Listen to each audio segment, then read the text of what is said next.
Well, greetings and salutations, everybody. Welcome to the best damn movie-related show on the planet Earth, the John Campea Show, coming from right here on my YouTube channel. I'm, of course, your host, John Campea. It is an awesome honor and privilege, as it is every day, to have you, my international friends, join us as we gather together to talk about our favorite things in the world, movies and movie news and all sorts of good stuff. And you can't talk about all sorts of good stuff without the director of Free Enterprise, one of the producers of the Agent Cody Banks movies. He is the one, the only, you know him, you love him, the wonderful Mr. Robert Meyer Burnett is here. Robert, how you doing, sir? Wow, I'm blushing. Thank you for that lively introduction of my ancient history. Of your ancient history. And listen, there's a bunch of stuff that we need to talk about here today. And of course, in a little bit, we're going to get to our main topics. But before we get into all of our main topics, guys, there are a few things here to talk about right off the top. And one of those things is going to be near and dear to Mr. Burnett's heart. And that is the James Bond movie, No Time to Die, is coming out, of course. Now, one of the kind of traditions of the James Bond movies, besides the tradition of who's the Bond girl or who's playing James Bond now and all that sort of stuff and who's the villain this time, one of the great traditions is who does the opening song. Who does that opening song? And it's always a big thing that's talked about, and quite often the songs are really great. They're not always really great, but they're quite often very great. The one for Skyfall was fantastic and all that kind of stuff. But anyway, so that's been a big thing. And Rob, there is a word out now that it was a rumor, and it's now official. Billie Eilish is going to be the one to write and perform the new opening song for James Bond. She is the youngest person to ever do it at just 18 years of age. Rob, as the resident massive James Bond fan here, you now hear that Billie Eilish is going to be doing the main song, all that kind of stuff. As somebody who really, really treasures their Bond movies, how are you feeling about this? Well, I have to say, John, I think it's a very shrewd choice. I like the choice a lot. I mean, as a middle-aged man with one foot in his grave, I don't know if an 18-year-old girl has much to say to me personally, but I have to tell you, I really loved her debut album. She was shattering records. She won American Music Awards. She won Grammys. She's in the Guinness Book of World Records. I think Bad Guy is one of the great singles of maybe the last decade.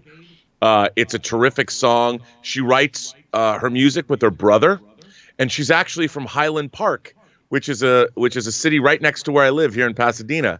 So local girl made good. I really think she's a tremendous talent.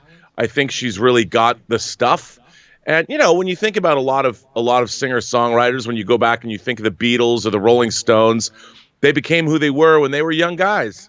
And I think she's a really talented addition to the pantheon of rock and roll. And I can't wait to see where she goes. And I think, look, if you want to get young people interested in the James Bond franchise, which, let's face it, began in 1962 on the big screen, I think Billie Eilish singing that title track is a really great move. And I think more importantly, it's going to be, whatever it is, a great song. I mean, I feel kind of odd about it in a couple different ways. And here are the different ways that I feel a little bit weird about it, in the sense that, number one, I'm thinking she's 18 years old. What on earth does she know about James Bond? And what does she know about singing about that? I mean, a lot of times these Bond songs are like heavy things that she would have no experience in and have no idea about all that kind of stuff. At the same time, I think you bring up a great point.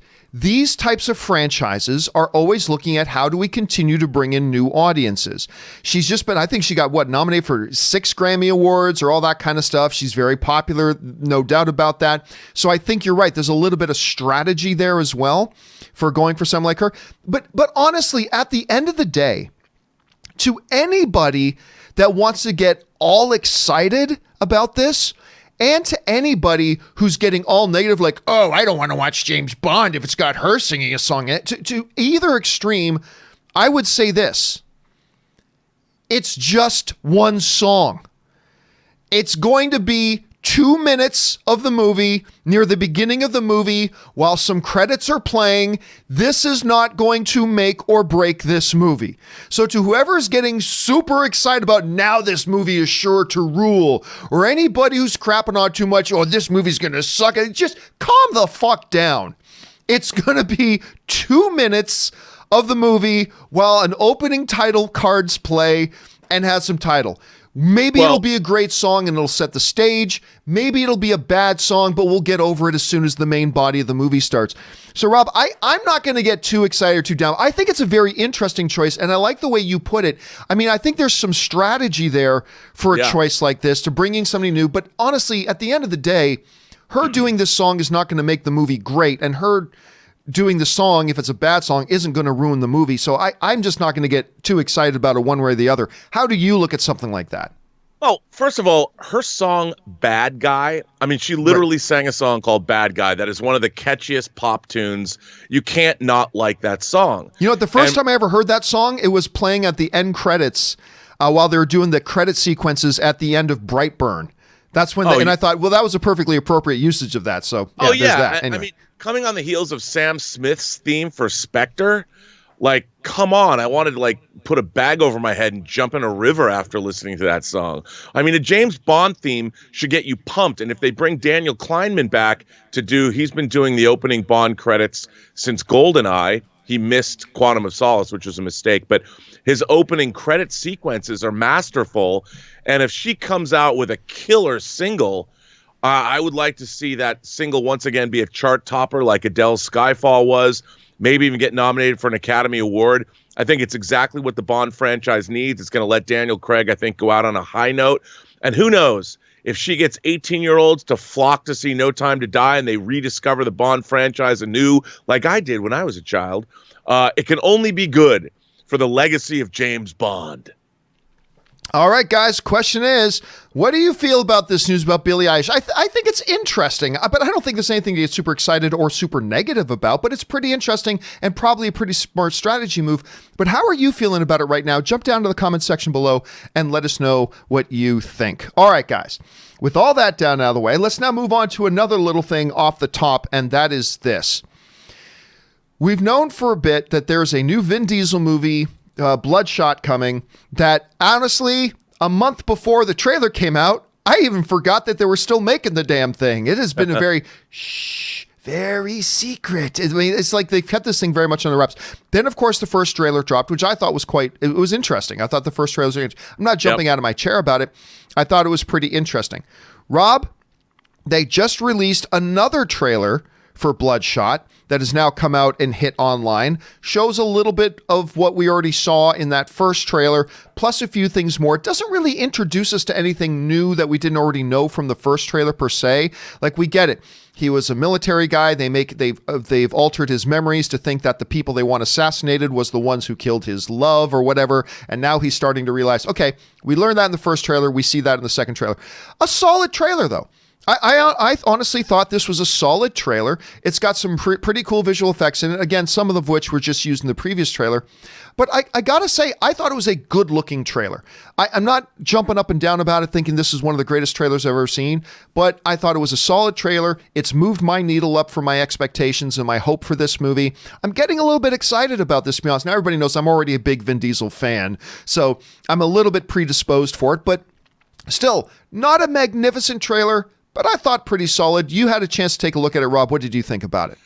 Yeah, I mean, it's not exactly a groundbreaker in terms of showing us things we haven't seen. I mean, I go back last year to Lee Wanell's Upgrade, which I really enjoyed. It looks like a really fun, I would call it a B movie, although I'm not. I mean, when I say B movie, look, the original Terminator was a B movie. You know, I miss those things. Escape from New York was a B movie.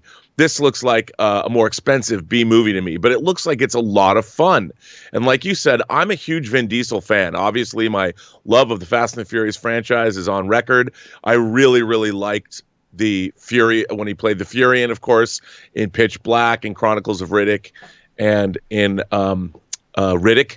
And I'm a fan, and this looked like it's a lot of fun. Guy Pearce is the scientist who's changed him. I mean, I love me some Guy Pearce. I love Guy Pearce. Put Guy Pearce in anything, I'm on board. I mean, I've loved him since L.A. Confidential. Of course, Memento. He was in the MCU. Now he's over in the Valiant universe.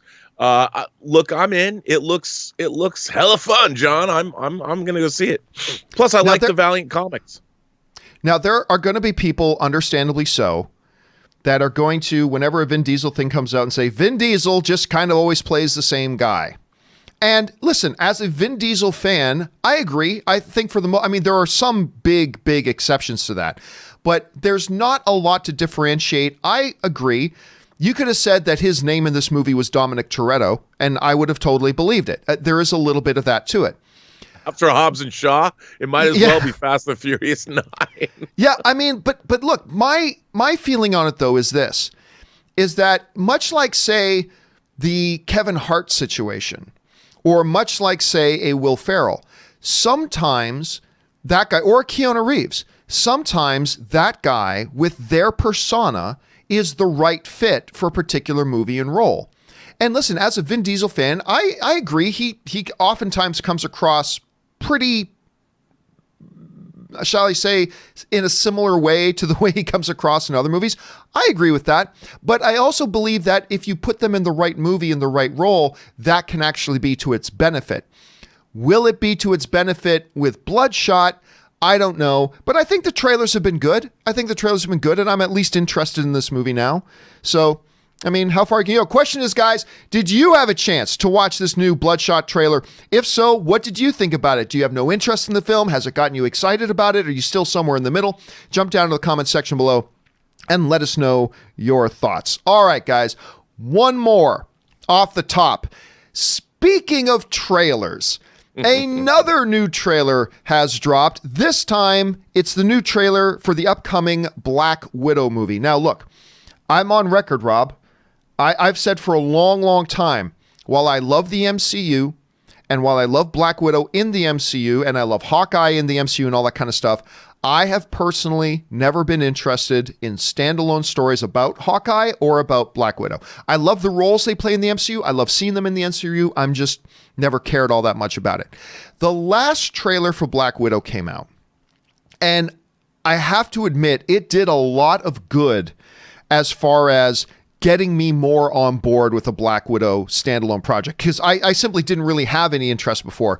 That last trailer did a really good job to get me there a little bit. And this new one comes out. It's a 1.5-minute trailer. I gotta say, I like it. I mean, seeing a little bit more of David Harbour, kind of like that whole scene where he's got the guy breaking his arm and then like one-handed throwing him across the thing. We get a little bit more of a look at Taskmaster, all that kind of stuff, which I thought was good and solid, and I thought that worked. And I gotta say, listen, I think they have done a really good job with this marketing campaign, because they took somebody like me who had very little to no interest in this project, now to the point that would legitimately say I'm excited for it. I'm now no longer just interested in it. This trailer, compounded with the last one, has brought me to the point that I am now legitimately excited for this movie. And that's something I never thought I would say about either a Hawkeye property or a Black Widow movie. And I'm on board with it now. Rob, you had a chance to check it out with all the new stuff that's in there. What did you think about this thing? Well, you know me. I mean, I love my international spy thrillers. I mean, that's like catnip to me. And I was really looking forward to this movie. I've been a fan of the idea of doing it for a long time. But I have to tell you, dude, I thought Taskmaster looked badass. I mean, that's a full-on, straight-up costumed Marvel villain that's taunted the Avengers in the comics. And I'm like, wow, this looks great. And it's the shield and everything. I mean, I'm like, this is what I'm talking about. This is what I wanted to see. You know, fisticuffs, fights on freeways, wherever the hell they're fighting. I mean, it looks. I just think this movie looks really, really good, and I don't see any downside to this at all. I really hope that there's a trilogy.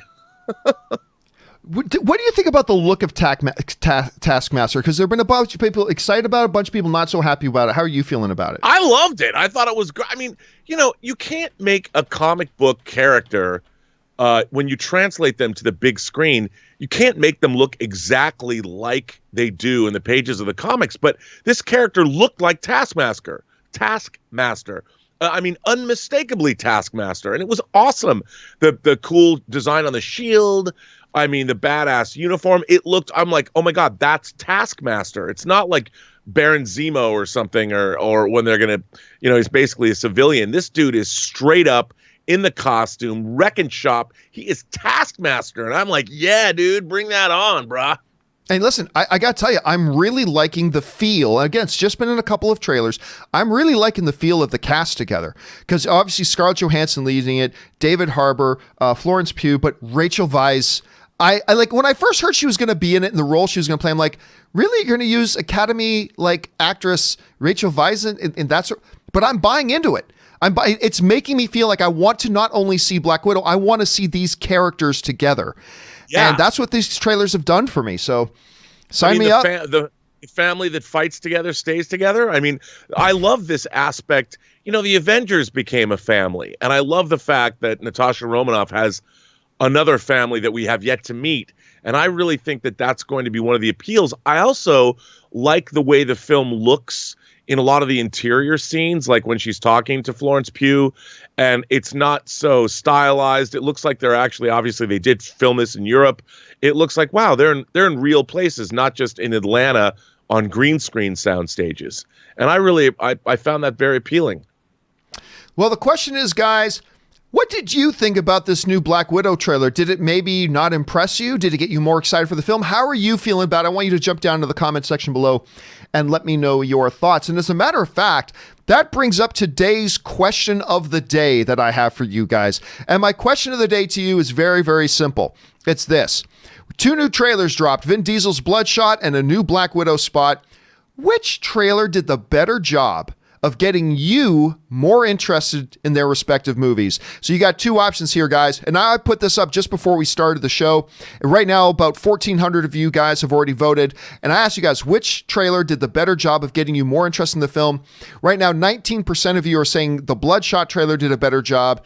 81% of you, though, are saying that it's the Black Widow trailer that got you more excited for that movie than the Bloodshot trailer. I thought they were both good, but I tend to agree. I think the Black Widow trailer did it even just a little bit of a better job, getting me even more hyped for that movie, but I thought they were both good. So listen, guys, I'm going to leave this up for the next 24 hours or so. So go on over to my Twitter and you can cast your vote there, or just jump down into the comment section below and let me know your thoughts. Okay. With all that stuff down and out of the way, guys, let's now go on to our main questions of the day. And how do you get one of your topic or questions as a main topic here on the John Campea Show? Well, it's really rather simple. You see, you guys come up with them by simply going over to www.thejohncampeashow.com/contact. Once you guys get there, fill out the form with your topic or question, hit submit, and then maybe, just maybe, you might see your topic or question featured here on the John Campea Show. Now, of course, in the second half of the show, we're going to go over and take your live questions. 2 ways you can get your live questions put on the show. You can either use the tip link that's in the top line of the description of this video, or you can use the super chat feature on YouTube, and you can go over and do that. But with all that down, let's jump right into our first main topic today. And our first main topic today gets submitted to us by Steve Calderon, who writes, what are your thoughts on Seth MacFarlane ending his long-term relationship with 20th Century Fox Television and moving his company Fuzzy Door to NBC Universal after signing a 5-year, $200 million deal with the studio? What does this mean for his current Fox-produced shows, Family Guys, American Dad, and The Orville? All right, thanks a lot for sending that in, man. And yeah, this one caught a lot of us by surprise. We were going to talk about this on the show yesterday, but we ran out of time. Caught a lot of us by surprise. Seth MacFarlane, of course, most known for being the Family Guy. He's also done American Dad. He's got The Orville going right now. He has left his very, very long-term relationship with Fox and is now going to be developing shows for NBC Universal. What does this mean for his existing shows at Fox? Do they suddenly disappear? Well, no, they don't. This comes to us from The Hollywood Reporter. In addition to continuing his work on current shows like Family Guy, so the existing shows they have, those still belong to Fox, and he's going to continue to work on those shows. So in addition to continuing his work on the current shows like Family Guy, MacFarlane is said to be excited to create new projects for across the NBC Universe fold, including for basic cabler Sci-Fi. Sources say he's interested in starring in and producing musicals, political dramas, and anthologies around historical events, in addition to working on new animated projects. The pact also keeps MacFarlane a free agent when it comes to film work, meaning he's able to write, act, produce, and direct for any studio, as feature films remain a top priority for him. So he is still clearly going to be doing his shows that are over on Fox until Fox pulls the plug on those. So those of you who are worried that this means the end of Orville, the Orville is going to still going on. Rob, there's a couple of really interesting things about this. Number one, obviously, ending the relationship with Fox, so he's not going to be producing new things for them on the television side. But look at how busy he's going to be. He wants to do things for the basic cable, for Peacock, for feature films, and for sci-fi. He wants to do musicals. He wants to do political dramas, anthologies. He wants to produce and star in, and he still wants to make feature films. There is a part of me here that is just like, you can't possibly be serious. Like, you can't do all this kind of stuff. But so, two-part question, Rob. What do you think about the move for Seth? And do you think he can actually do all the things that he actually wants to do? Well, first of all, I think that Seth MacFarlane, obviously what he's done over at Fox, especially Family Guy, 20 years, there's a machine in place that makes all of these things that I think works. He can consult with it, obviously. But I think what's really interesting here is that I think Seth MacFarlane has certainly done well over the last 20 years, positioning himself as one of the most vibrant and successful creators of content around. Now, what he's doing, I think, is very smart. He's looking into the future in terms of the Peacock is an emergent network. NBC has a huge interest in making it all work. NBC Universal, you've got a network and a movie studio behind it. I think he wants to get where the getting's good, and he's going to get in there. They're going to make him a top priority. He's going to have carte blanche to do what he wants as a creator, and I think it's a really, really smart move. He's had a 20-year run over at Fox, and it's a great run. It's made him a very, very wealthy man, and I think once you're there, it's always good to have a change and go someplace where you are really wanted, where people are going to let you spread out and sort of stretch your wings. And I think we're going to get some really, remember, Seth MacFarlane did things like Cosmos. Yep. So if he goes into the political arena, if he goes into doing anthology shows, I would love to see a Seth MacFarlane musical. I really would. And I think I've met him. We worked together, albeit a little briefly, and I love that guy. So he's more power to him. I can't wait to see. What he does, and I think we're going to see more talented people who have built up their brands allying themselves with these larger services, because this streaming, positioning yourself now, getting in early on what is going to be probably a long and brutal streaming war, is a very smart move. One of the things I think is the most interesting thing here is that little thing at the end that says he is still going to have a wide open option to work with whoever he wants to work with on movies. That was clearly an important thing to him, which kind of signals to me that he's still very dedicated to wanting to do feature film. Seth MacFarlane, of course, has had a little bit of a mixed bag when it comes to feature film. His Ted movie is amazing. Ted the first one is great. Yeah, it's great. Ted 2, I enjoyed, but I thought it was a step down from Ted, from the first Ted. Then he did A Million Ways to Die in the West, which honestly is not good, but it certainly has some great moments. There's some absolutely great moments. And listen, I know I'm not in the popular opinion here, but I actually really liked when he hosted the Oscars. I thought he actually did a pretty good job hosting the Oscars. So that's just me, but I know a lot of people didn't like them there. So it's going to be interesting for me to see how much of his time does he actually dedicate to the television side, and how much time will he actually practically have to try to do feature films later on. If he worked it into his contract that he's got to remain a free agent to do feature films, that clearly means he's got some priority to it. But will he actually have the time? I don't know. We'll have to wait and see. Question is, guys, what do you think about all this? Are you shocked to find out he's leaving Fox? Are you excited for what he's doing? Do you think, how can you possibly continue those 3 shows on Fox and do like 4 more shows on NBC and do movies? I don't know. How are you feeling about it? Jump on down to the comment section below and let me know your thoughts. All right. With that down, let's move on to our second main topic today.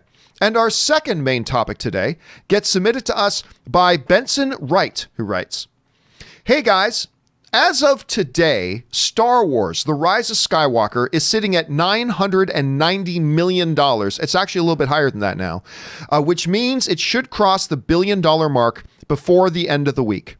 Considering how many people said this new one would flop, what does another $1 billion film tell us about the status of Star Wars and how many people still love and support it? All right, thanks a lot for sending that in, man. And yes, you're absolutely right, Benson.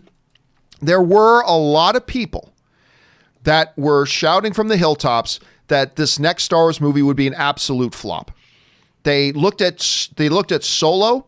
They refused to believe that the reason Solo didn't work was because of the reason I said for years before it ever came out that it wouldn't work, because nobody asked for it. Nobody wanted a Harrison Ford-less Solo, and they pointed at that Solo's real bad performance at the box office and said, see, so the next Star Wars movie, it's going to tank. It's going to absolutely tank. And of course, it's about to cross the $1 billion mark yet again. Yet again, it's about to cross the $1 billion mark. As of right now, this number's a little bit out of date right now. The Monday numbers have come in. It's now sitting at about 993, 994. So it's probably going to cross the $1 billion mark before the end of the week. Yet another one. Now, full disclosure, I don't like this movie. Just full disclosure, I didn't like Star Wars The Rise of Skywalker. Didn't work for me. I really love The Force Awakens. I enjoyed The Last Jedi. I don't like The Rise of Skywalker, so that's fine. So just full disclosure there on that.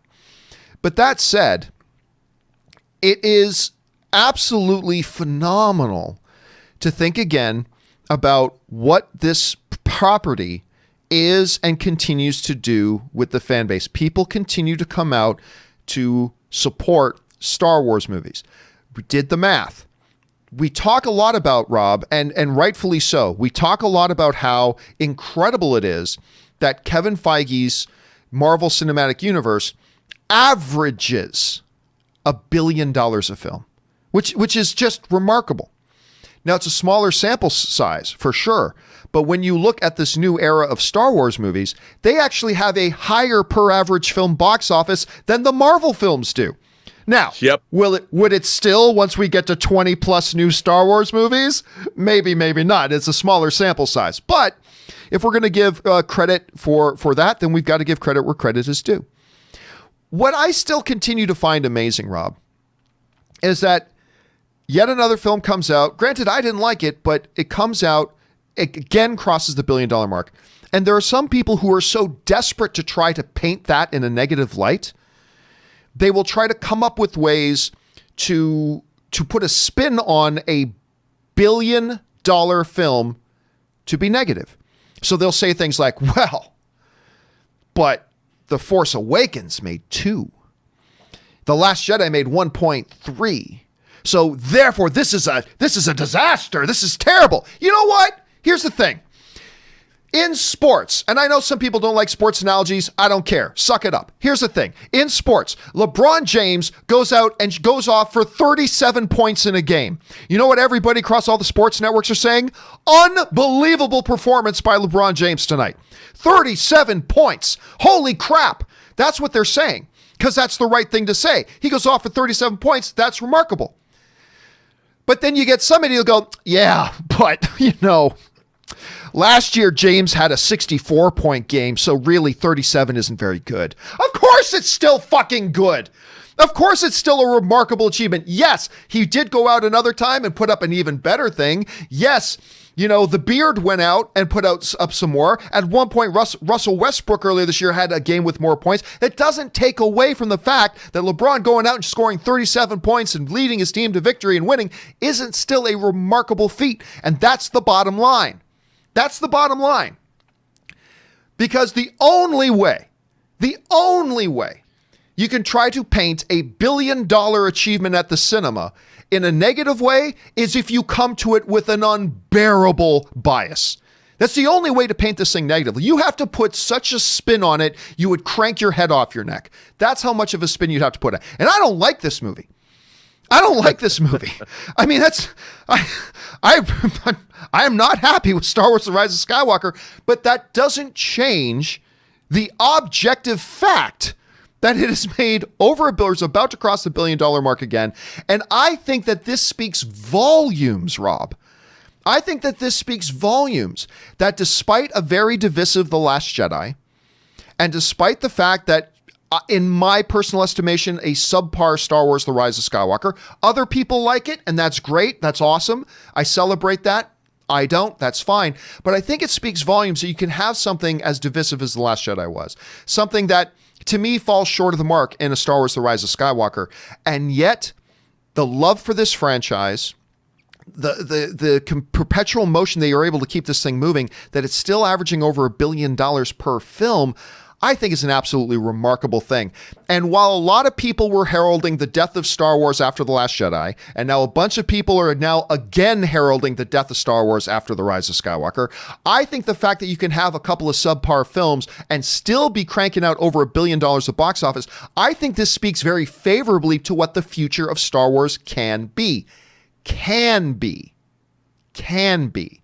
Not necessarily is, but can be.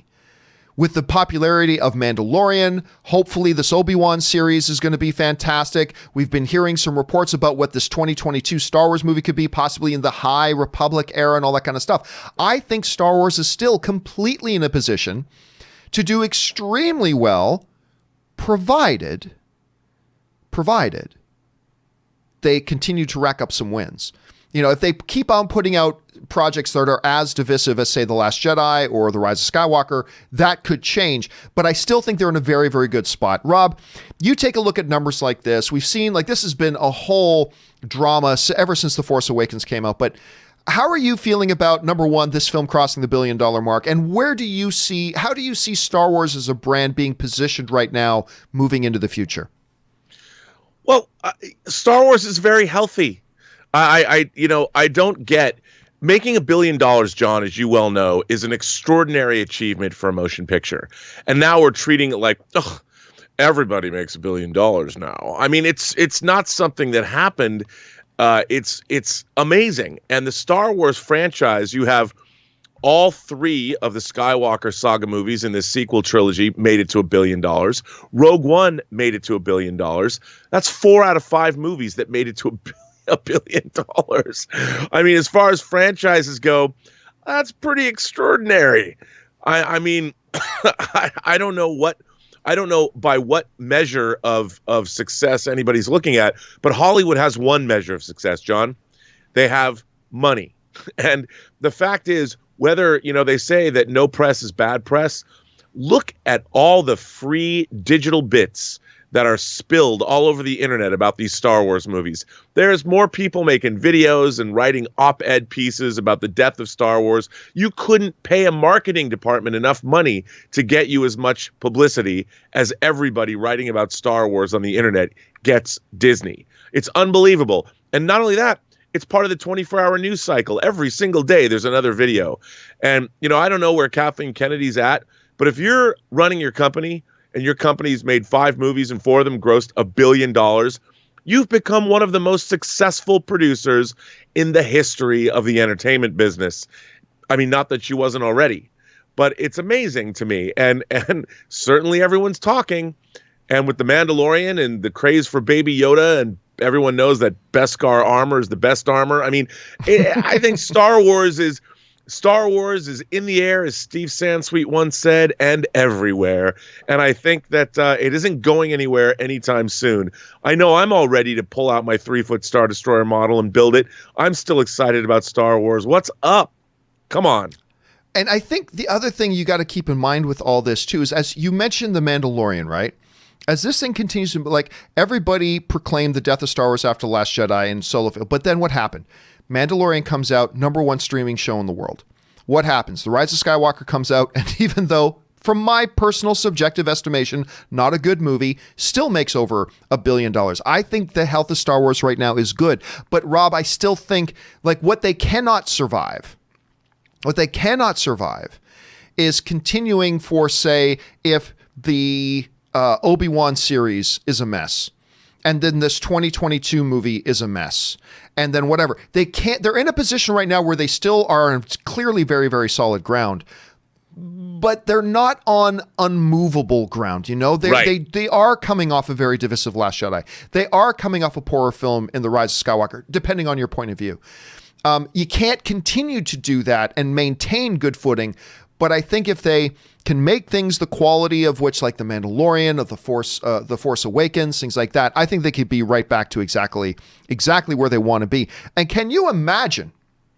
Again, I don't want to try to sound like I'm trying to undermine your opinion, anybody, if you love The Rise of Skywalker, because if you love The Rise of Skywalker, that's great. I'm just saying is, can you imagine how much money this movie would have made if it was awesome? I mean, if this movie was awesome and universally beloved, like if everybody just universally, can you imagine? We're looking at another $2 billion film, but man, God, they still made $1 billion. That tells you something about the health of the franchise right now. John, I have to say, I mean, I don't think there's been a franchise in human history that has more goodwill towards it than the Star Wars franchise. And I think the quality, I mean, I am no fan of J.J. Abrams as a filmmaker. In my mind, he's made 5 science fiction movies, and I haven't liked any of them. And I think what they really need to do is they really need to start stepping up their game in terms of, why not go after the Steve Zalians of the world to write a Star Wars script? You know, why not change it up and really, rather than go the safe route, really start really aiming really high. And the problem is, look, Disney has had, obviously they spent $4 billion on this franchise. They've had a lot of oversight. I'm sure that there's been a lot of creative restrictions put on people like J.J. Abrams in terms of what they want out of this franchise. Remember, it's not just movies. They spent $1 billion developing Galaxy's Edge. You know, how much did Rise of the Resistance cost that opens on the 17th here at Disneyland in Los Angeles? I mean, there's a lot riding on Star Wars for Disney across multiple platforms. And I really think they need to look, Star Wars movies should be the Tiffany of the franchises. It should be the greatest example of fantasy filmmaking ever. And I think everybody could, I mean, I know you like Force Awakens, but I think the idea that they didn't plan this trilogy all together and it wasn't of one piece. I know Disney probably couldn't have done that because it was still a risk. They couldn't risk that much money. But I think now that they should have, they absolutely should have, and they could have, and they had the money, and they absolutely should have done that. I agree, but I understand the thinking. I mean, I understand the corporate thinking, but moving forward with 4 out of 5 movies grossing $1 billion, I think they need to start taking their time and crafting entertainment for the ages and making things that their fan base, their worldwide fan base will embrace. I think they owe a 43-year-old fan base the best movies that they can make. And I think, look, a corporation's interests are different than the interests of a great story and great characters. Because a great story and great characters, by definition, have to be a little edgy, a little unique, a little maybe not so, dumbed down for the greatest common denominator. But they sometimes align. I mean, you look at The Lord of the Rings, you look at Joker this year, like sometimes you can do it so they can align. Sure, but you can't do that. Disney would never have made Joker, and I think you're right. I think, look, there were no Star Wars fans in 1977. Star Wars came out of nowhere. Even George Lucas had no idea that it was going to be successful. And Star Wars created a generation of fans that begat multiple generations of fans. And they need to go back and they need to find that kind of innovative, creative, unique storytelling that is unfettered by the constraints a corporation will put on that kind of storytelling. Well, listen, guys, question here is, what do you make about this? Star Wars Rise of Skywalker is about to cross $1 billion mark. Maybe you loved it. Maybe you didn't like it like I didn't. But how are you feeling about that? What do you think that speaks to as far as the current position of Star Wars in the world? Jump down in the comment section below and let us know your thoughts. All right. With that down, let's move on to our third main topic today. And our third main topic today gets submitted to us by Jared NC writes, I would like to know your thoughts on the farewell being snubbed by the Academy for the Oscars. I live in the Inland Empire and drove all the way to Irvine to go see it a couple of weeks after it came out. Even if the film wasn't loved by everyone, don't you find it stunning that Awkwafina wasn't at least nominated for Best Actress? All right, thanks a lot for sending that in. And yeah, one of the big things, and of course, every year that the Oscars come out, this is the thing. This is an industry that'll have 500 to 900 eligible films come out every year. But for most categories, there's 5 spots. 5 spots. That means 1 out of every 100 to 1 out of every 200 films that come out can possibly get one of those spots. It's incredibly difficult. That means every single year there are deserving people who aren't going to get a spot. I mean, that's just the way it is. One of the best films of this year was The Farewell. It was absolutely one of the best films of the year. One of the most moving, wonderful, emotionally satisfying movies I've seen in a long time. And it's an absolutely magnificent film. I am a little bummed it didn't get a Best Picture nomination, but when I go down the list, I'm not quite sure what you bump out to make room for it. And as far as Awkwafina goes, listen, I thought Awkwafina was great, but are you going to bump Scarlett Johansson's performance from Marriage Story out for her? I wouldn't. Are you going to bump Renee Zellweger out from her role in Judy? I personally wouldn't. Would you bump out Saoirse Ronan's performance in Little Women for Awkwafina in this movie? I wouldn't.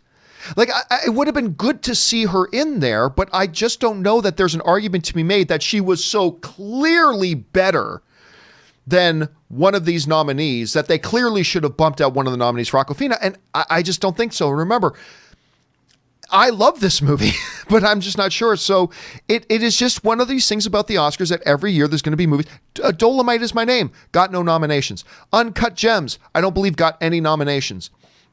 And it's just one of those things. You're going to get tons of great movies, but a lot of them aren't going to get nominations because there's just not enough room for them. Rob, as you look though at we've had now about 24 hours to digest the Oscars this year and the Oscar nominations that have come out. As we now look back on it 24 hours later, if I had to put to you, what were some of the things what would you suggest or maybe would be the biggest snubs that stand out to you now 24 hours after the nominations have been announced? What are the biggest snubs of this year to you? Well, I do think that Dolomite Is My Name. I was really expecting a nod to Eddie Murphy. I just thought that movie was so delightful, and his performance was such a joy to behold. But again, like you said, The Farewell, I mean, Awkwafina, again, a newcomer. She's been acting, but she hasn't had a lead role like this. And look, she took a Golden Globe. So it's interesting with all the talk of Oscar diversity and things like that. But and I actually found it interesting that Taika Waititi didn't get nominated as Best Director. But, I tweeted out today, people were talking about Greta Gerwig didn't get a nod for Best Director. And yet there's a screenplay nod there, and there's a Best Picture nod for her. And I said, back in 1976, Jaws was nominated for an Academy Award, but Spielberg was not nominated for Best Director. This is not something that's new. We always talk about Argo and how Ben Affleck didn't get nominated for Best Director. I mean, with snubs like this, there's always great, talented people because, like you pointed out, there's 5 spots. And you never know why somebody doesn't get it. But I think not getting nominated for an Academy Award, the important thing to remember is Taika Waititi is still a very talented filmmaker.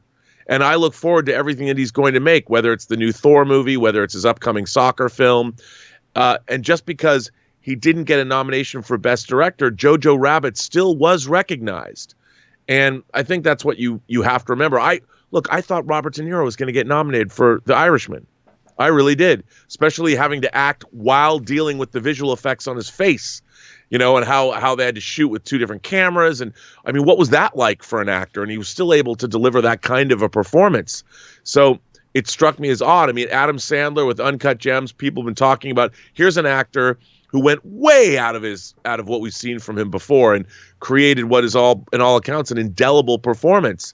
And that didn't get nominated. So, you just never know. I think the important thing to remember is you don't have to get a nomination to do great work. That there's what we got in 2019 was a lot of amazing films that came out. I mean, I couldn't believe Willem Dafoe didn't get nominated for Best Supporting Actor for The Lighthouse. But I think, The Lighthouse was a difficult movie for a lot of people to like. It didn't go down as easy as some of these other movies. And it's like, what the hell is this movie? So a lot of the time when actors get nominated, it really is all about how is the overall movie perceived? How much do people love the film? And are they able to, if they movie didn't quite work for them, but a performance was amazing, can they still nominate that performance? I think that might have been what happened to Willem Dafoe, because hell, sometimes I had a problem understanding what he was saying in the movie, but my God, did he throw himself into that performance? I'd never seen anything like it. See, to that point, though, I think the Academy has shown historically they cannot like a movie overall and still recognize one of the disciplines being great. A great example of this in recent years was Suicide Squad. Suicide Squad, which the Academy did not love, it won an Academy Award. It won the Academy Award. What was it? Hair and makeup? Is that what it won the Academy Award for? But Suicide Squad won an Academy Award. I think, Rob, honestly, there are a lot of great talented people who did not get a nomination this year because it was just too stacked. I loved Eddie Murphy in My Name is Dolomite. I would have been totally cool had he been given an Academy Award nomination. But I wouldn't bump anybody off the list for him, just to be honest. I loved Adam Sandler in Uncut Gems. I thought he was fantastic. But to be honest, I don't know that I bump anybody off the nomination list to make room for him. Right, that's exactly right. The one name that really stands out to me is the one you brought up, and I've been talking about this for weeks. It's Robert De Niro. Robert De Niro, to me, carried that movie. He carried The Irishman. You're going to nominate it for Best Picture and Best Director, and two of the supporting actors, you're going to give supporting actor nominations. You're going to nominate for all this kind of stuff, but you don't nominate the guy who put it on his considerable shoulders and carried that movie. Granted, he had a lot of talent working around him, but he was the pinning point of that whole movie. I don't understand how he didn't get a nomination, to be honest with you. And I would bump one or two people off the list for Robert De Niro. The second name that stands out to me as the biggest snub, Rob, is the one you absolutely brought up. It's Willem Dafoe in Lighthouse. Now, look, I walked out of Lighthouse going, "What the F did I just watch?" I mean, granted, it is a strange movie. It's a strange movie, but every moment Willem Dafoe is on screen and talking, whether he's talking about being a wiki or whatever it is he's wanting to talk about. I am glued to the screen for every moment that he's speaking. Him and Robert Pattinson together were incredible. And I take nothing away from Al Pacino's performance in The Irishman. I really don't take anything away from it. But there's no way Al Pacino, who probably is overall a better actor than Willem Dafoe, but there's no way Al Pacino's performance in The Irishman was better than Willem Dafoe's performance in Lighthouse. I love Joe Pesci, and it was such a great return for him, but there is no way I nominate Joe Pesci over Willem Dafoe in Lighthouse. I thought, I don't know. I probably keep Brad Pitt in there for Once Upon a Time in Hollywood. I keep Anthony Hopkins for The Two Popes in there, but there's a couple of names in there that I think I could easily be bumped out. So to me, those are the two clear biggest snubs this year. It's Robert De Niro not getting it best. Not that I think he necessarily should have won, but I thought he was a strong contender to win the award. And I think Willem Dafoe, who again, I think there's an argument to be made that he could have won the award for Lighthouse. And those are the two to me, Rob, that really stand out to me as a snub this year. John, you think about, like, Brad Pitt didn't win the Golden Globe, and I know he's a favorite to win the Oscar, but if you were to just compare and contrast the two performances, and in terms of, an actor an actor has to build a reality. And when you're creating a character, Willem Dafoe's character was something I'd never seen before. Even the language. I mean, they went back and looked at sea shanties, sea shanties at the time. The character that Willem Dafoe built and was able to be consistent with throughout that movie. I mean, that is what acting is all about. And this is not to take away from someone like Brad Pitt, but Brad Pitt seemed to be, comfortably Brad Pitt in Once Upon a Time in Hollywood. And I know Willem Dafoe gave the more showy performance, but I just think that the level of craft that Willem Dafoe brought, and that's not to take away from Brad Pitt, because I'm a huge Brad Pitt fan, but my God, the work that Willem Dafoe had to do to bring that character to life consistently. Can you imagine on a daily basis being that character? I mean, that's crazy. Did he, when he went back at the end of the day, did he stop? Did he go back and see his wife and go, "Hey, honey," or is like, "Do you want to be a wiki?" I mean, I can't even imagine what that was like for him. All right. Well, question here is, guys, Now that you've had a chance to kind of stew on it for about 24 hours, what do you think are the biggest snubs? And of course, you're going to get them every year because there's hundreds of great films, or I mean, not hundreds of great ones, but there's dozens and dozens and dozens of fantastic films, fantastic performances every year, only 5 spots for most things. How do you see as the biggest snub this year? I want to know what you guys think. Jump down to the comment section below and let us know your thoughts. All right, with that down, let's move on to main topic number 4. And our 4th main topic today gets submitted to us by Ahmad Pittman, who writes, with the new Morbius trailer that was just released, do you think that this means that Tom Holland might appear in Venom 2, or maybe even a cameo or post-credit scene in either film? All right, thanks a lot for sending that in, man. And of course, yesterday we talked about the Morbius trailer dropping, and besides, I thought it was a very solid trailer. I thought it was a solid trailer, got me kind of hyped for this movie. But of course, the things that everybody's talking about, Rob, is that scene as Jared Leto is walking down the alley. There's the big Spider-Man mural with the words murderer written over it. Of course, a callback to the post-credit scene in Spider-Man Far From Home. And then, of course, Michael Keaton popping up at the end, getting everybody buzzing and wondering, does this happen in the same universe as the MCU Spider-Man? Or is it just a real clever kind of, bait and switch, a little bit of a sleight of hand that Sony's marketing is pulling on us? Who knows? Have to wait and see. I mean, look, the Star Wars showed the thing with Dark Ray, and the Dark Ray thing was just a side note in the whole thing. Maybe this is a little bit of that, or maybe he's in it. So it brings up a question that we've had before, and we've had to wonder about. We've asked before, Rob, could Tom Holland's Spider-Man pop up in this movie? And we said it's always possible, but unlikely, and blah, blah, blah, blah, blah. But you never know with these sorts of things. But now, after seeing this trailer that we talked about yesterday, after seeing Michael Keaton pop up, it becomes a question within a question.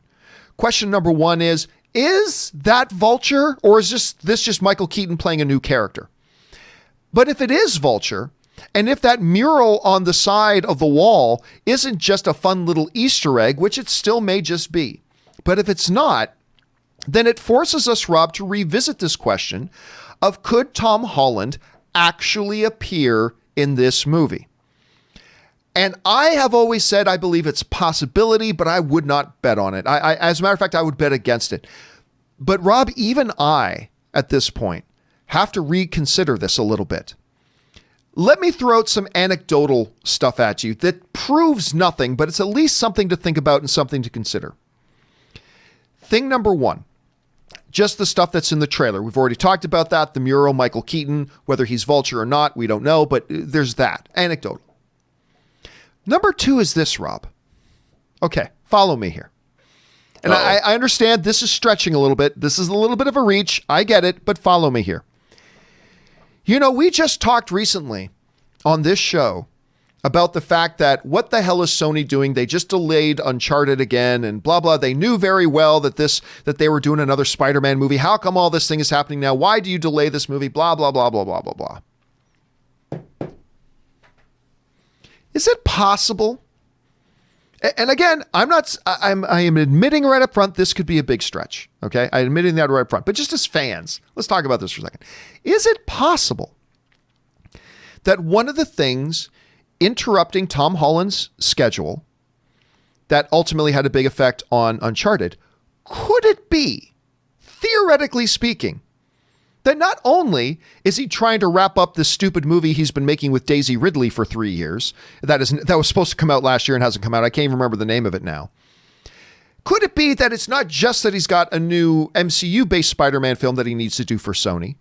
Could it be that Tom Holland actually has some involvement in this Morbius movie, which is just further to complicating his schedule? Again, that is massive fan speculation and massively unfounded on anything fact or truth. It is just pure speculation. It could be a major reach. But Rob, after seeing that trailer yesterday, I cannot help but wonder. I cannot help but at least wonder if that might also point, the disruption of the Uncharted schedule may also point to the fact that, yep, Tom Hardy very well could be appearing in this movie as Spider-Man. Again, that's That's compiling a what if that actually is Vulture Michael Keaton's playing, or maybe he's another character, on top of another what if. I get that, but I've got to believe it at least is a possibility here. Rob, how crazy am I even considering that at this point? What argument would you make here? Dude, let me ask you, John. I'll throw it to you. You're running Sony. You get your situation with Marvel straightened out. You've got 2 Marvel movies that Spider-Man can be in. You are making a Spider-Verse. Venom makes $800 million. You start making Morbius, the living vampire, with Jared Leto, an Academy Award-winning actor. You put Venom and Carnage. You put Venom 2 into production with Carnage. Would you put Spider-Man in those movies if you could? Yes, you would, John. Yes, you would. You would. And let me tell you something. I will bet you $100 million, because Morbius is coming out before Venom. I will bet you, maybe it's in the second trailer. I will bet you, first of all, that we will see Spider-Man in the Venom 2 marketing at some point. Really? I am willing. Oh my God. You're going that far. We're going to see a scene. We're going to see a scene, probably the end of a trailer, with Venom and Carnage squaring off with probably innocent bystanders about to get wrecked. And you're going to see Spider-Man show up between them. And that's how a trailer shot's that's going to be the end of a trailer. And I think we're either going to get a post-credit scene, or we're going to get a scene toward the end of the movie where Spider-Man is absolutely in Morbius. Because why wouldn't you? Why wouldn't you? Because of business agreements with Marvel, and how are they can they cross these things over? Does Marvel not want to have that happen? Blah blah blah. But keep this in mind. To your point, Rob, keep this in mind.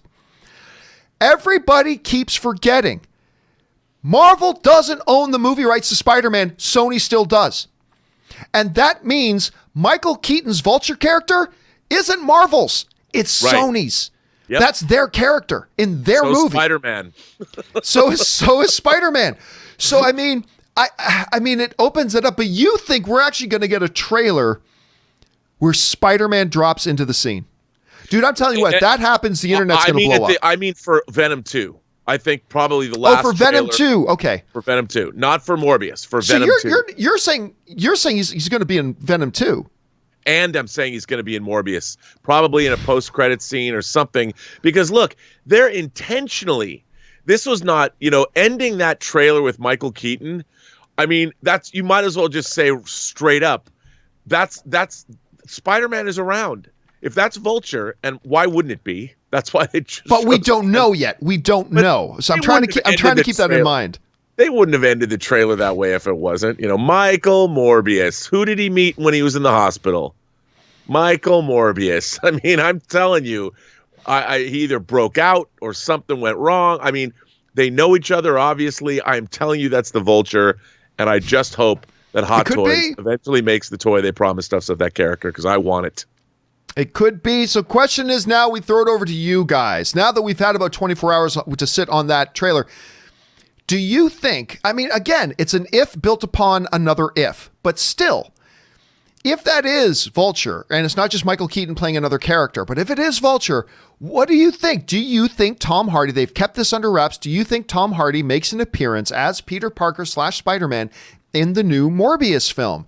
The game has changed since that trailer came out. How are you guys feeling about it? Jump down to the comment section below and let us know your thoughts. All right. With that down, let's go on to our final main topic today. And our fifth and final main topic today gets submitted into us by Darren Richards, who writes, I've been reading about how intensive the physical training for the upcoming Batman movie has been for the actors.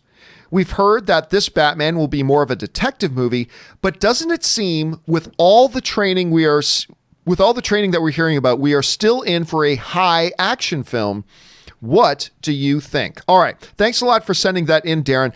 And what Darren's talking about here is we have been hearing for some time that the new Matt Reeves Batman film will probably focus more on the detective aspect of Batman, which granted they've had little glimpses of, but not really gone full blown into him as the world's greatest detective. So it's a little bit more that way. That's the rumor at any rate. But at the same time, We've been seeing pictures and hearing about all the training regimen that Robert Pattinson's been going through, not just putting on bulk, but also doing a lot of jiu-jitsu training, a lot of stuff. He wants to be the actual one doing a lot of the hand-to-hand combat in it. So they're going very, very heavy on that, which tells me there's probably going to be a bunch of action. Compound on top of that, Catwoman actress in this movie, Zoe Kravitz, was talking about her prep for the movie, and she just recently said this.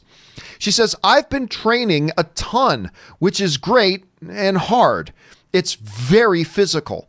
I come home limping every day. I come home limping every day, which is, honestly really great to hear. What this does, and what they were kind of suggesting in the question itself, is I think this information gives us a little bit of a glimpse into what we can expect from this new Matt Reeves Batman, because a lot of people have been thinking it'll just kind of steer away from the traditional comic book things, a lot of big high action, a lot of that kind of stuff, but it doesn't necessarily need to be an either or. It can be a both and. I think hearing all this work that they are all clearly doing to put in to be physically ready for this movie, saying they're coming home limping, that they're injuring themselves, they're doing it all the time. Rob, what I think this points us towards is that we are going to get more of a cerebral movie, probably a little bit more like the Joker was than, say, Justice League was. But I don't think that has to be 100% at the expense of having great action, great combat, great visceral Batman violence, all that kind of stuff. Otherwise, why have their actors going through so much hardship months before the movie starts going? So I think we're looking, and we could be, and I think all these interviews are pointing us towards the idea that we're going to get a both and in this one, which quite frankly excites me. I don't want to have to choose as a comic book movie fan, Rob, between give us something smart or give us something fun. Why not give us both? And if that's what Matt Reeves is going for, I'm all for it. You're hearing these interviews and getting this information, Rob. Do you think this points us to anything, or do you think I'm maybe pulling some, needles out of straw here? No, I think we're probably going to get a combination of the two. I mean, you can't. One of the great joys of Batman movies, and I don't think we've ever seen the full extent of what we could get, is the idea of Batman in hand-to-hand combat. I mean, I've always expressed my love of movies like The Raid, or as I like to call it, The Rad.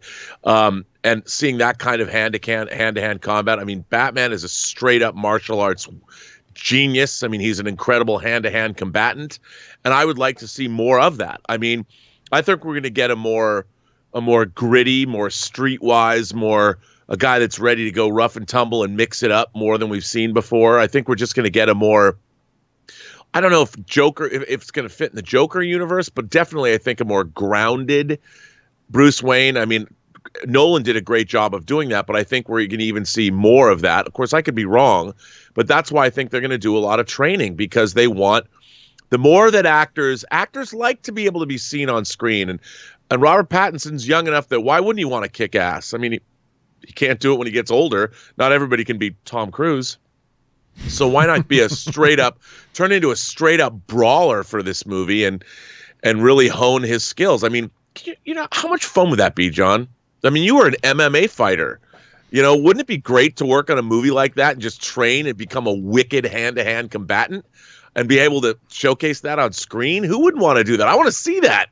Well, and you bring up a great point when you bring up Tom Cruise. Tom Cruise, I believe, has been setting a new precedent that actors now want to be Tom Cruise. They see Tom Cruise going out there and saying, I want authentic realism. I want them to not have to be fooled into thinking that's me. I want them to see me doing it because I think that brings more weight to the scenes. And I think you're going to see other actors wanting to do that. So I think you raised a great point with that. Question here is, guys, what do you think about all this? Do you think, well, no big deal, they're just trying to be a little bigger to fit in their suits? Or do you think, no, it sounds like they're actually doing a lot of combat training, we're in for some high action, and is that the right direction to go? How do you guys feel about it? Jump down to the comment section below and let us know your thoughts. Okay, guys. With all that stuff down and out of the way, we're going to move on to part 2 of our show, which is, of course, taking your live questions that you guys are sending in to us. Again, there's 2 ways to do it to ensure that your questions get read on a show. Number 1, the best way to do it is to use that tip link that's in the top of the description of the video. Go ahead and use that, or you can use the super chat feature. Either way, you're going to get your question read here on the show or in a video very, very soon. But before we do, guys, as Rob and I like to do, we're going to take a short, quick 4-minute break, stretch the legs, legs, rest the vocal cords, refill our drinks, all that kind of stuff. Give you a chance to get up, go use the bathroom, whatever. So don't go anywhere. Hang tight. We'll be right back in just a couple of minutes. We'll see you in just a minute.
All right, and we are back. Thank you guys for your indulgence and patience as we took a little bit of a break there, refilled our drinks, and now we are ready to go with your live questions. So let's dive right into it. And we're going to get things started here. We're going to get caught up on some of the questions that were left over from yesterday, and we'll get into the new ones today. Goku-san DBZ writes, what was your favorite movie score of 2019? I mean, listen, I just recently finally saw 1917. And, you know, the best scores are sometimes the scores that kind of blend into the background and disappear. Some scores are there to punch the emotional feeling that they want you to have. Marriage Story was fantastic. Joker's was incredible. I might actually go Joker right now. Rob, do you have a particular favorite from this year? Well, the one that impressed me the most was Joker. I think she's an amazing talent. And, of course, we talked about she also did Chernobyl. And she's doing fascinating things with musical scoring for both motion pictures and television. And that was the thing that impressed me the most. I mean, can you hum it? Can you whistle it? I don't know. I think, honestly, the Mandalorian theme has been my favorite theme of the year because I find myself whistling that all the time. Oh, I love that theme. I love that theme so much. All right, next up, Brianna writes, I'm actually so disappointed Endgame's score didn't get in. I like the score. I don't think it deserved an Academy Award nomination, but disappointed, but not surprised. Also surprised that Dolomite didn't get a costume nomination. You know what? That is one area I really thought they could have Me too. got one. Now, the costume design nominees did go to The Irishman. That deserved it. Jojo Rabbit, that deserved it. Little Women, that deserved it. Once Upon a Time in Hollywood, that deserved it. And Joker, that deserved it. So it's like, they all kind of deserved it. So but yeah, I would have been totally comfortable if Dolomite got a costuming thing. I agree with you on that, Brianna. All right, Nolan Wilson writes, Dolomite Is My Name and Uncut Gems were my two favorite movies this year, and they both got completely snubbed. Whatever, who cares? Go LSU. And of course, LSU won a big game again, won the national championship last night against Clemson. I very, very much liked Uncut Gems and Dolomite. Neither made my top 10 personally, but I love both of those films. And yeah, there's an argument that they could have gotten a couple of nominations, but unfortunately they didn't. James Argento writes, MCU embracing horror. Morbius, maybe. Remember, Morbius isn't MCU. Let's just be clear about that. Blade, Moon Knight, Doctor Strange 2. Yeah, a lot of people keep forgetting, Rob, that Spider-Man and all that, they aren't, I mean, Spider-Man's in the MCU, but he's still Sony's property. This movie is not being produced by Marvel. It's being produced by Sony and all that kind of stuff. So that's something to keep in there too. But it would be kind of nice to see Sony as well, kind of embracing the horror genre. Like that could be some things as these other studios try to find ways to differentiate their films from the standard Marvel films. Horror would be a good way to do that, wouldn't it? Well, yeah, and I think that they're doing that with Morbius. And I think it's really interesting. I mean, one of the things, as you know, I have great big love for Moon Knight. And Moon Knight, a character that's near and dear to anyone who loves Moon Knight, is Werewolf by Night. And Moon Knight is squared off. One of my favorite comic book covers ever is a Bill Sienkiewicz cover with Werewolf by Night. There's actually two that are very good. And I would love to see with Blade and Moon Knight that more horror is going to be injected into the MCU. I mean, look, if you're going to Asgard, why can't you go to hell? We saw Surtur. I want to see more horror. I mean, it's a movie. You can do whatever you want. So it'd be interesting right. to see which way they go. All right. Brianna writes, some people say that the Sony universe can reference the MCU events in kind of like the way the Netflix shows did. I mean, some people say that. We haven't heard that confirmed. Certainly this Morbius trailer suggests that maybe that could be the case and maybe be the fact. I mean, look, the fact of the matter is, we don't know what the absolute nature of the relationship between Sony and Marvel is right now, particularly as they're trying to wrap this thing up. But I mean, that is one of the options. I don't think you're going to see a Marvel film reference the Sonyverse, but maybe as a part of this relationship, the Sony movies can reference the Marvel one. That's certainly what seems to be being hinted at right now. We'll have to wait and see for sure, though, Brianna. All right, Ahmad writes, hey, John, you inspired me to make my own short film. Oh, good on you, man.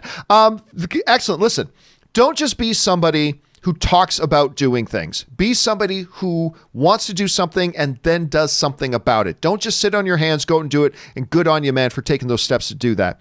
All right, Brianna then writes, Feige did say that Spider-Man can cross universes when the deal was made. So I think they're share it and just reference each other. It's possible, but listen, a lot of people like to take these little things that these people say sometimes and build an entire construct around it when maybe it was really just a throwaway phrase.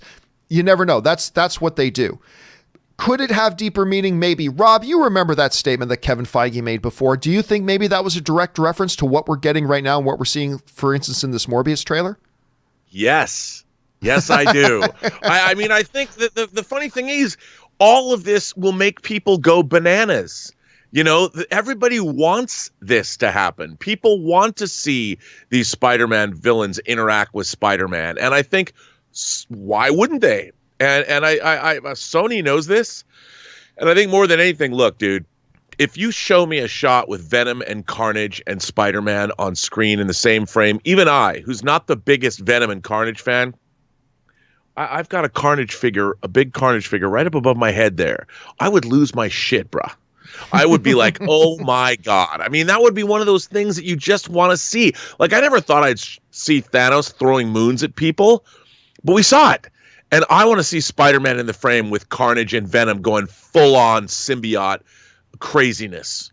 And I think it'd be great. And I'll be thinking about John Schnepp the entire time.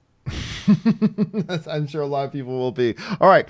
Josh Bing writes, that was Vulture at the end of the Morbius trailer. We don't know that. I think there's a possibility it is, but let's just be clear. We do not know that. That could be another character being played by Michael Keaton. We don't know.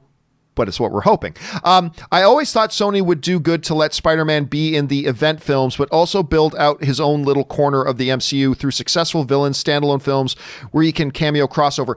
Again, but look, one of the big roadblocks to that, though, is I'm sure Sony would like that, but does Disney want to confuse the audience base and say that the Sony movies, which Marvel has no control over and no say over and can't stop anything bad from happening, does Disney want to allow Sony to reference their cinematic universe in their films when they have no control? Right? When they have absolutely no say and no control over what can happen in there. That's always been the roadblock and always been the one thing, Rob, that could be a hindrance to that. So, I mean, would they want to? I mean, Rob, you've said today, too, a couple of times, why wouldn't you want to do that if you're Sony? But wanting might not be the issue. The wanting might not be the issue. If you're Disney, Rob, what do you see as the advantages for Disney, if you are Disney? What are your advantages of allowing Sony to reference your cinematic universe? How do you see that? Free marketing. It's just, every time they do something with, if people love Spider-Man and Spider-Man is well curated and taken care of, all you're doing is bolstering interest in that character. So assuming it's done well. Now, if they trash the character, which I don't think they will, but if they did, then it would be something else. But look, Disney is going to get, it would be like having a trailer for a movie they're not even making coming out. So when their Spider-Man MCU movie comes out, people can't wait.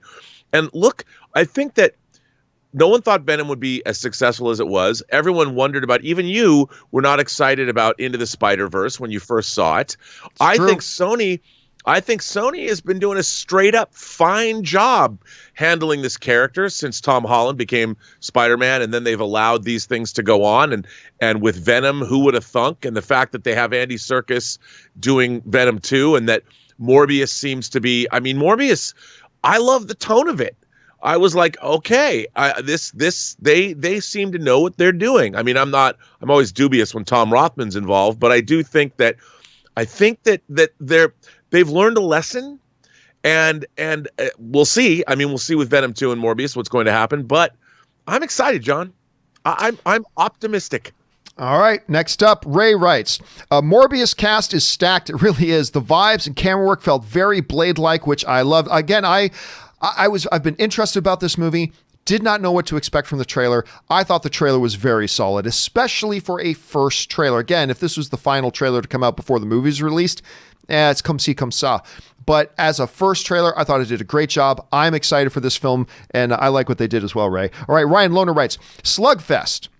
The 50-year battle between Marvel and DC, which is a book you should all read. It's fantastic. Written in 2017, says the one good thing about the Catwoman movie was that all the cat puns that the critics came up with. Good thing that could never happen again. And of course, it has happened again. I'm talking about cats. Whew. It continues.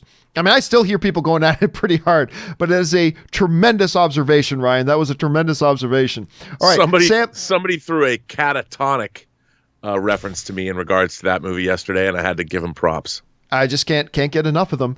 Sam O writes, hey, John, what are your thoughts on Little Women in 1917? I like Little Women very much. I certainly liked it more than Lady Bird, and I've talked about 1917. Loved that film. It is in my top 5 of the year. Little Women, not in my top 10, but I liked it a lot more than I did Lady Bird, and that's a good thing. All right, Zachary Bartran writes, since Adam Sandler wasn't nominated, I'm hoping he keeps his promise to make the worst movie ever. Well, some might argue he's already done that several times, especially for the last few years. But again, listen, I would have had no problem, Rob, had Adam Sandler. I would have been, cool. If Adam Sandler had gotten one of those Best Actor noms, I would have been cool with it.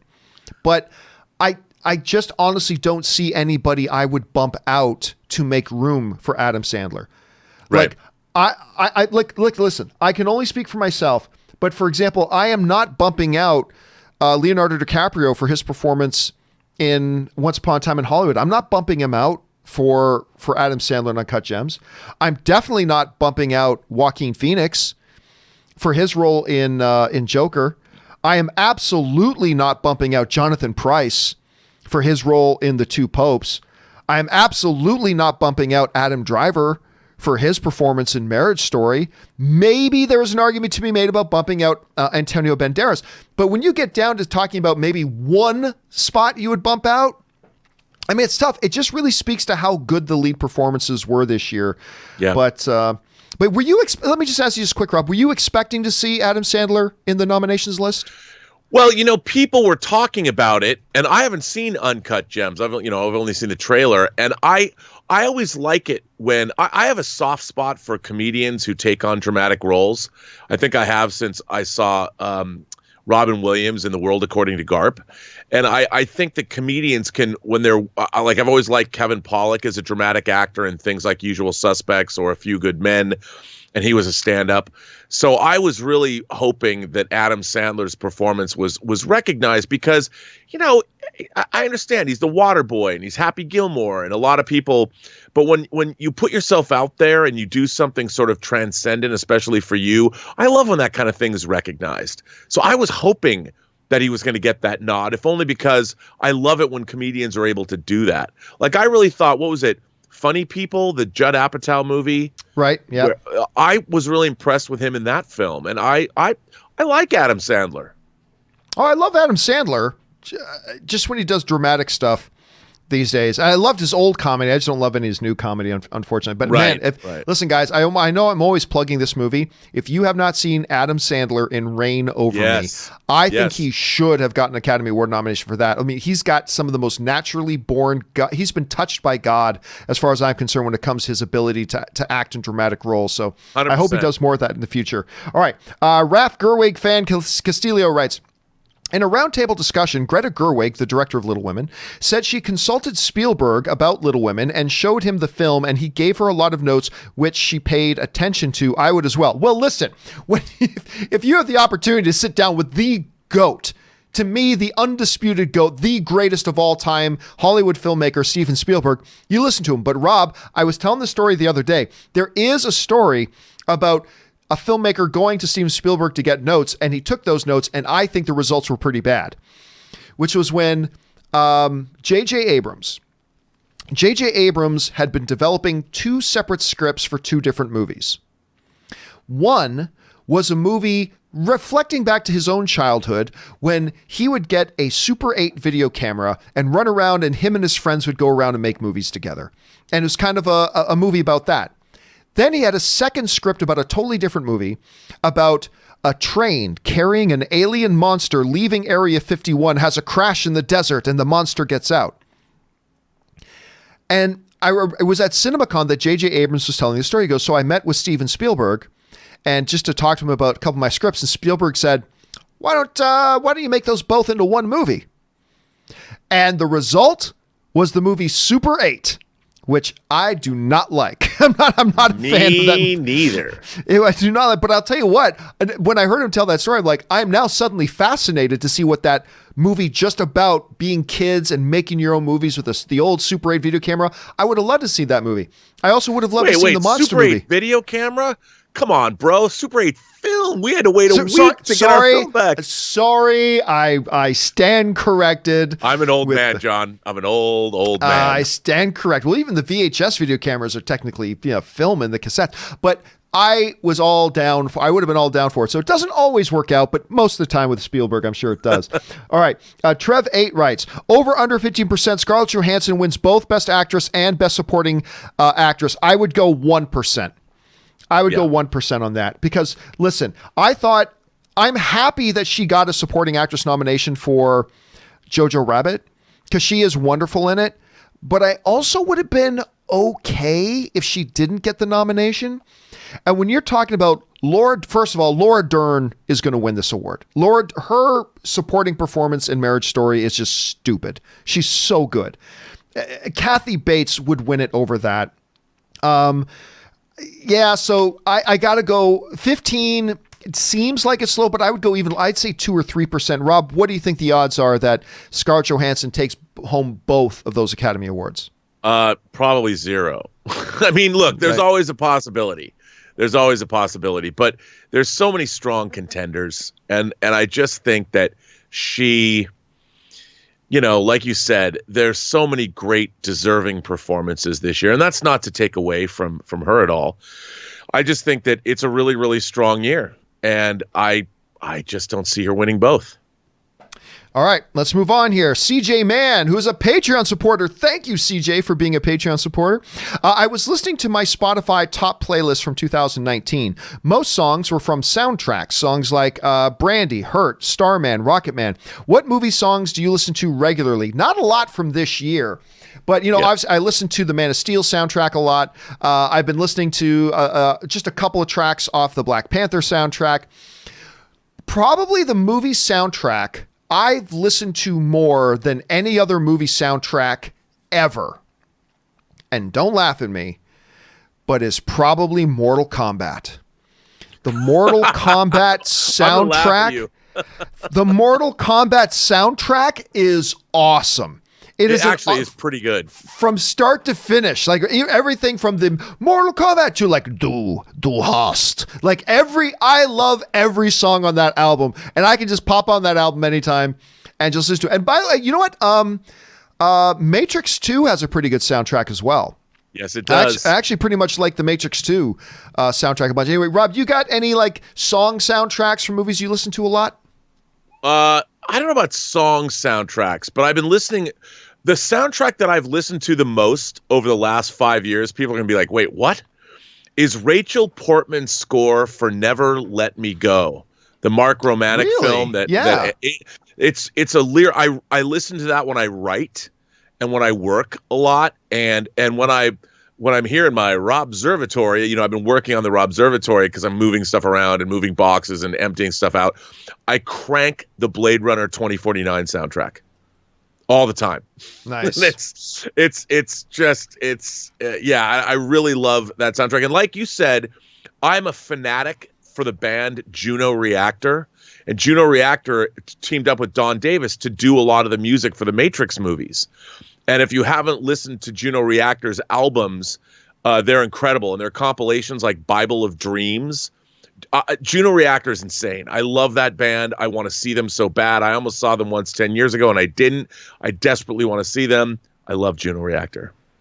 All right, let's keep things moving here. Next one up comes to us from Corey O, who writes, "Hey, John, did you see the Morbius trailer?" Obviously, this one's from yesterday.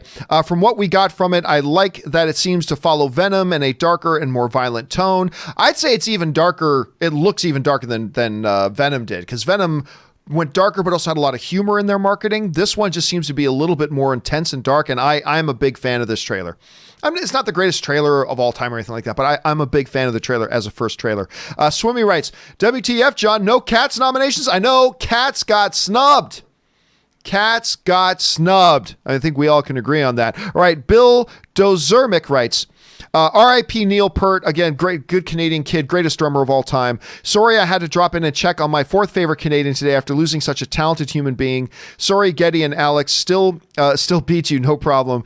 Keep up the filthy, John. Make Great White North proud." And yeah, again, I could not believe, because I've never heard that he had any. I mean, maybe I just wasn't paying attention, but I had never even heard that Neil Peart had any health problems, anything like that. And of course, they're not only, Rush is not only one of the world's all-time great rock bands, but they literally aren't just Canadian. They were literally just up the road from me. And when I heard that Neil Peart passed away, I mean, again, greatest drummer of all time. If you have not seen the Aqua Teen Hunger Force movie, one of the great references ever to Rush, as one of the aliens was a tiny Neil Peart with his drum kit, who could play the drum solo of life and bring things to life. As the aliens were like, "Quickly, Neil, play the drum solo of life." And he does this drum solo and brings people to life with his drum solos.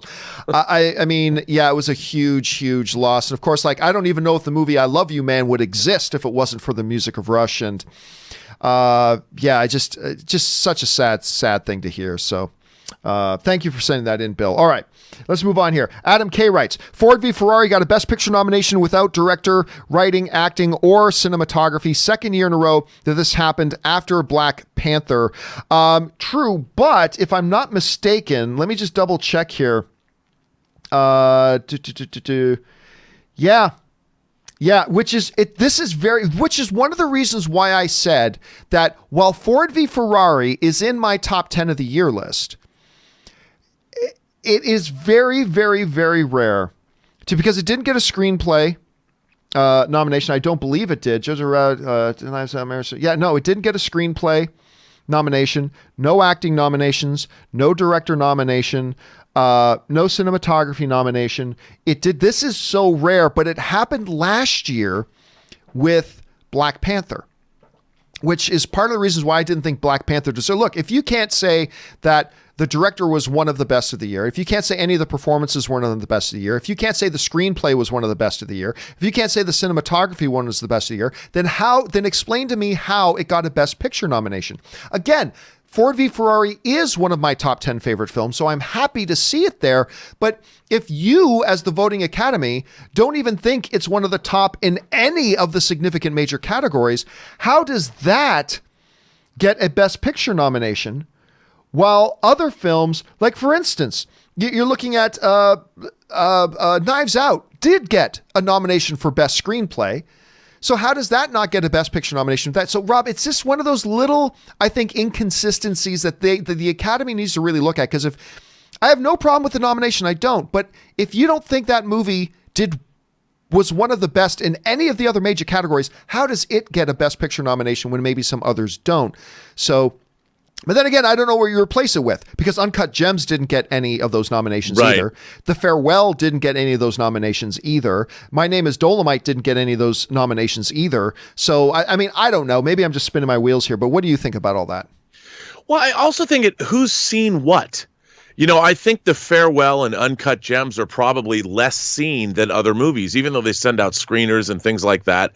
They're smaller efforts. And I don't know if the Academy constituency got around to getting to them. And I think a lot of that is always the case. Who saw what? What movies do people prioritize to see first? They work their way down. A lot of the Academy voting membership relies on those screeners, and they're obviously, as anybody would, they watch the movies they've heard about more first. So I think that plays into what goes on in terms of the voting. I don't know that I agree, because one of the criticisms in past years of the Academy that everybody would have against the Academy is that the Academy just always nominates movies that nobody's ever watched. Remember that? That's been like one of the. So I don't. I think all the Academy members watch The Farewell and Uncut Gems. As I say, I think they've been criticized a lot for the opposite of that. I have to say. You asked earlier on the show, what was the biggest snub? I think one of my biggest snubs that I keep forgetting to mention is the documentary Apollo 11. Apollo 11 to me was that newly discovered 70 millimeter footage. Well, I don't know if it was newly discovered, but it had never been seen before. I mean, as you know, I'm a huge space freak, not just for Star Wars, but real space, real space science. And that documentary was absolutely mesmerizing. And I mean, maybe it's not as sexy and you're not dealing with, it's more uplifting than it is illuminating necessarily of the world's problems, but maybe that's what we needed this year. And I think that was something I really wanted to see. I don't know if anyone saw it. I'm like, how could you not nominate Apollo 11 in the documentary category? Look, it's the same thing that last year when the Mr. Rogers documentary, which is one of the best documentaries I've seen in my life, didn't get nominated. Yep. But I mean, how many of them saw American? Like here are the documentaries that did get nominated. American Factory. I'm going to admit, I'm not going to tell you which one. I've only seen one of the nominated documentaries this year. I got to admit, I've only seen one. Isn't that the one that Barack Obama produced? I'm not sure. Maybe. It's lists Julia Reichart and Stephen Bogner as the producers. But The Cave, which is one I saw, but how many people saw The Cave? The Edge of Democracy by Petra Costa. Who saw that? Nobody. For Sama. Waiting to see that. Yeah, for Sama. Who saw that? Nobody. Honeyland. Who saw that? Nobody. Right? So it's like I think I've heard of the Apollo 11 documentary far more than I heard of these other ones, Yeah, that's true. So it just leaves it as this big ball of mystery. Anyway, let's keep rolling here. Adam K writes, how many Best Picture nominations do you think deserved it? All of them. I mean, look, I have no qualms with any of them because all of them are things that I think are great movies. Not every single one of these movies are in my top 10 list. Actually, you know what? only one of these movies, no, two of these movies aren't in my top 10 list. That's it. Out of all the nominees, only two aren't in my top 10 list. And I think those movies are still very, very, very good. So I think all of them did. Jock Cop writes, I may be wrong, but I think Vito Corleone is the only character two actors have won Oscars for playing. If Phoenix wins Joker, that'll be second. We've actually talked about that quite a bit, Jock. That's actually something we've discussed on the show before. Mm-hmm. And yes, that is true. That, why am I freezing on the guy who played Godfather? Marlon Brando. Marlon Brando won for playing Vito Corleone, and then Robert De Niro won for playing the same character, Vito Corleone, of course, a younger version of him. And if we see Joaquin Phoenix win, it'll be the second time.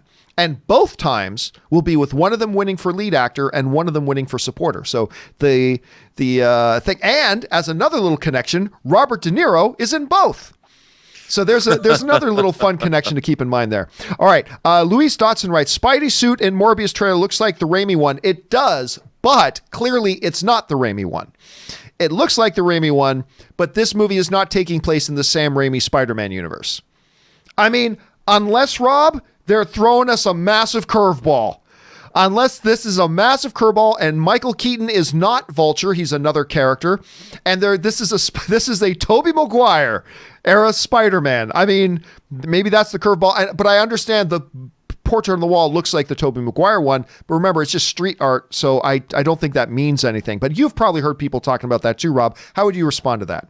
Well, I don't know if you can say that they're directly referencing, although it would be cheeky if that's exactly what they were doing. But I mean, look, it's Spider-Man is Spider-Man, and I think they're not going to be referring to their past. They're only going to be thinking about what their present is, as far as which Spider-Man, what he's wearing, that kind of thing. I mean, I don't necessarily think it meant anything, although all right, maybe I'm wrong. All right, one last question, then we're going to let Rob get out of here. The next one up we have here is from Wicked Man, who writes, I loved all the performances of the best actors, but if I had to vote, I would go Leonardo DiCaprio, and I'm sure a lot of people would. His performance was my favorite of the year. And Rob, his is great, but I think his might be my third vote. I think his might be my third, maybe even my fourth vote, because I think my first vote would go to Joaquin Phoenix. I think my second vote would actually go to Jonathan Pryce for Two Popes. You mean, and then I think, really? Yeah. And then I think, no, I'm not kidding. He is stupid good in this movie. And the dynamic between him and Anthony Hopkins it's one of the best things I've seen on a screen this year. Like it's just phenomenal. And Jonathan Pryce as the Pope is incredible. And I think the third person I'd give it to probably would be Adam Driver for Marriage Story. And then I might, but that's a testimony to how stacked this category is this year and why it was very hard for somebody like an Adam Sandler or an Eddie Murphy to break into that. But Rob, if you had to cast your vote today, who are you casting your vote for out of the Best Picture category? At a Best Picture or Best Actor? Oh, sorry, a Best Actor category. Oh, I mean, I've got to go. Look, Joaquin Phoenix's performance was the physicality of it, the way he would contort his body. I mean, he just threw himself into that role. It was a marvel to behold. So I would have to cast my vote there. I haven't seen Two Popes, but I've loved Jonathan Pryce since he played Mr. Dark in Something Wicked This Way Comes, that Ray Bradbury adaptation that Disney put out in the early 80s. I'm a huge fan of Jonathan Pryce. I mean, I loved him in Brazil, and if he's that good, I'd love to see a guy like him win, because he's been delivering A-list performances for decades. So, and Adam Driver's got time to win one. He'll have time, you know, and but it should be who did the best this year. It doesn't matter if he has time to win one. The Marriage Story is obviously incredible all the way around, and that's a real testament, I think, to Noah Baumbach, what he wrote and how he was directing, and to have those kinds of powerhouse performances, certainly well deserved. I mean, I think Adam Driver's an incredible actor. Hell, I loved him in a movie called Patterson, if you haven't seen that, but he's great. But I think your order was pretty good. I'd love to see Jonathan Pryce win an Oscar. All right, guys, listen, that's all the time that Robert's got for us today. We're going to continue on and keep answering your questions. But Rob, in the meantime, thanks for being here, man. Where can people find you in your adventures online before you return again tomorrow? Well, you can find me, of course, on Instagram at Robert Meyer Burnett. Find me on Twitter at BurnettRM, or find me on my own YouTube channel, The Burnett Work, and my show, Robservations, the show about something. All right, Rob, thanks a lot for being here, man. And we will, of course, look forward to seeing you back here again tomorrow. Okay, dude, take care.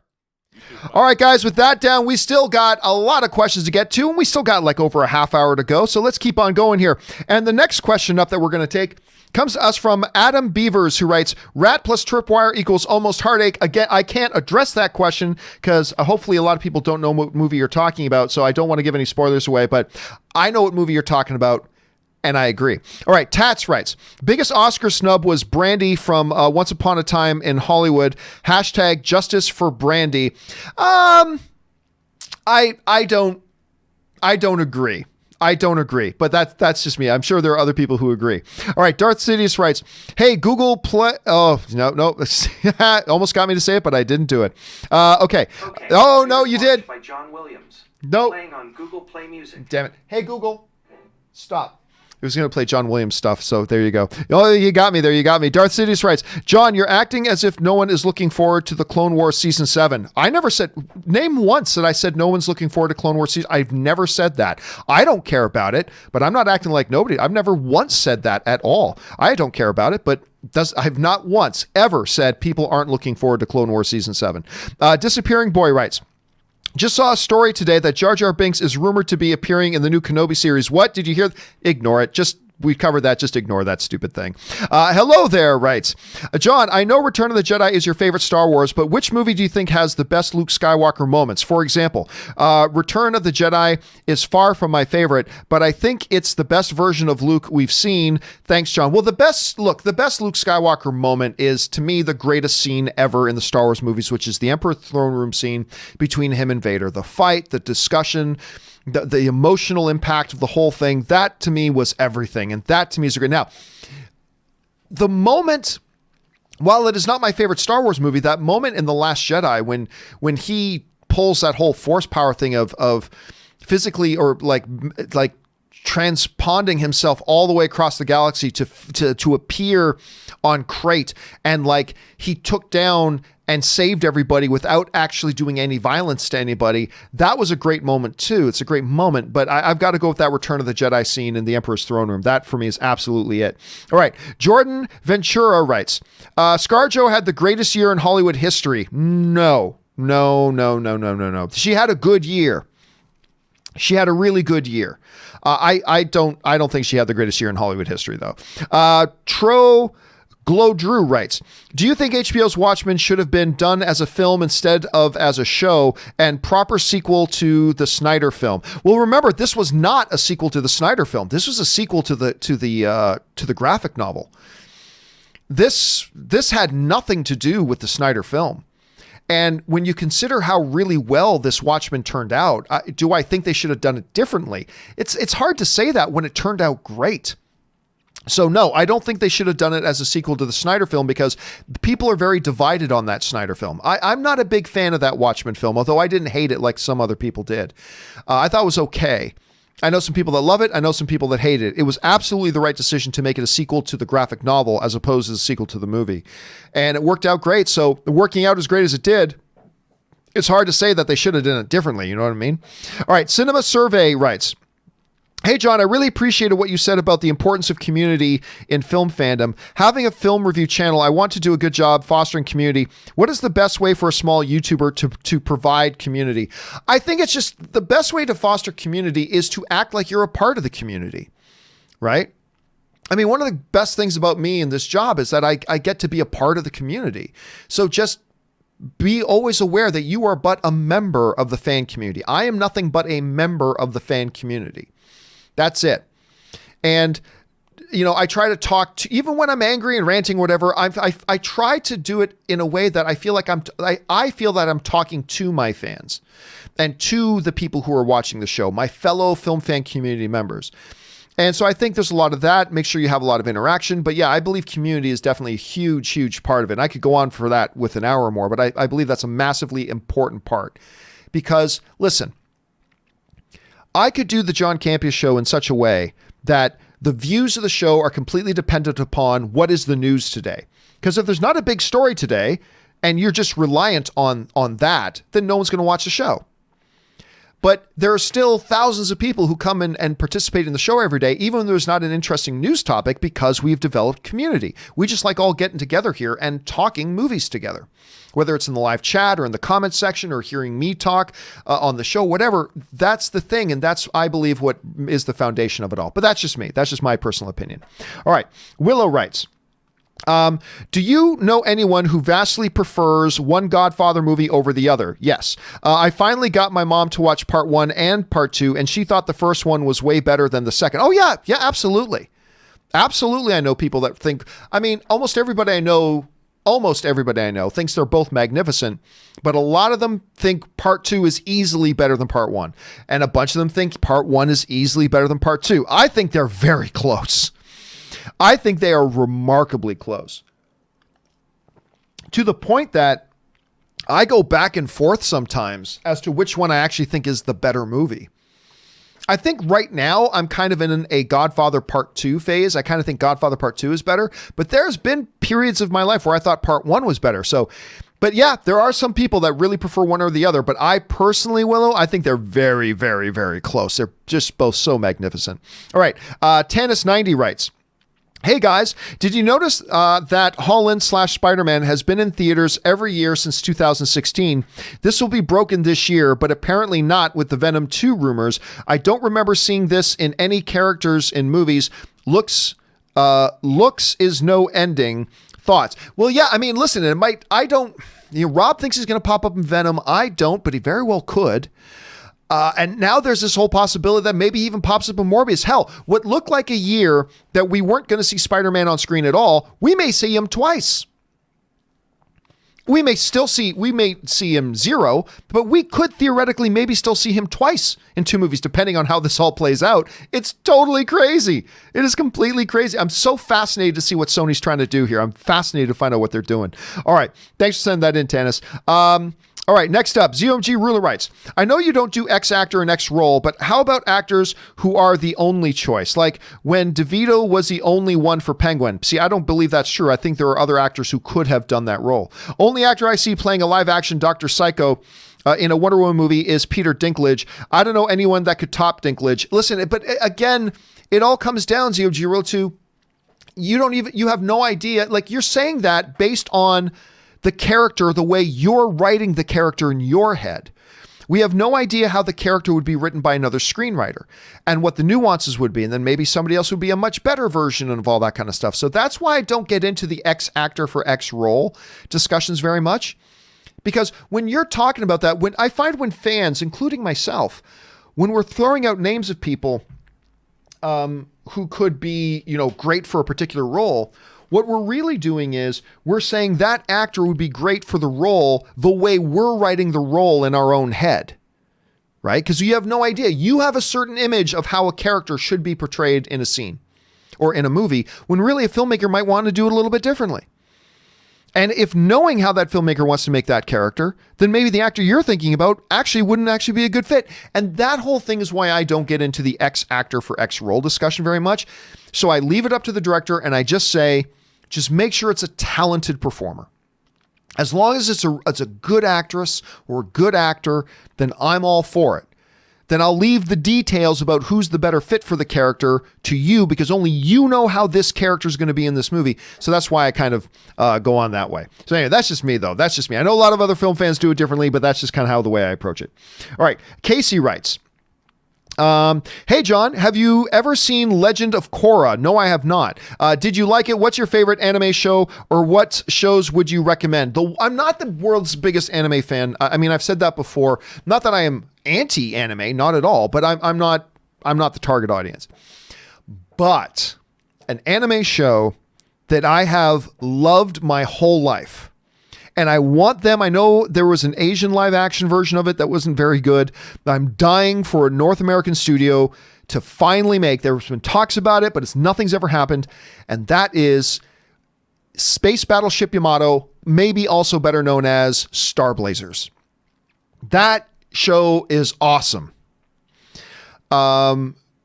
If we don't in just 1 year, Mother Earth will disappear. I mean, listen, Space Battleship Yamato, also known as Star Blazers, is so incredibly awesome. That is one I highly, highly, highly recommend. If you have not checked that one out, I would definitely recommend that you check that one out. Okay, Ronnie Shama writes, "Hey John, your insight into the film industry is what helped me see becoming a filmmaker as semi-viable, and I'm now in film school." Good for you, Ronnie. That's awesome. Thoughts on filmmaker mode announced at CES for the new TVs in 2020 and Regal Theaters switching to Pepsi. Bring on the filthy. Well, I don't really know about what was just announced at CES, so I can't really comment on that. Regal Theaters switching to Pepsi. I'm all for it. I'm all for it, and I'll tell you why. I'm going to make everybody upset at me now. I prefer Coke over Pepsi. But honestly, I have not had a non-diet Coke or Pepsi in years. And I don't drink a lot of diet soda anymore. Like now I drink Zevia because, it doesn't have all the crappy stuff that a lot of the diet drinks have in it. So I drink Zevia most of the time. But when I am out of the theater, I'll get a Coke Zero.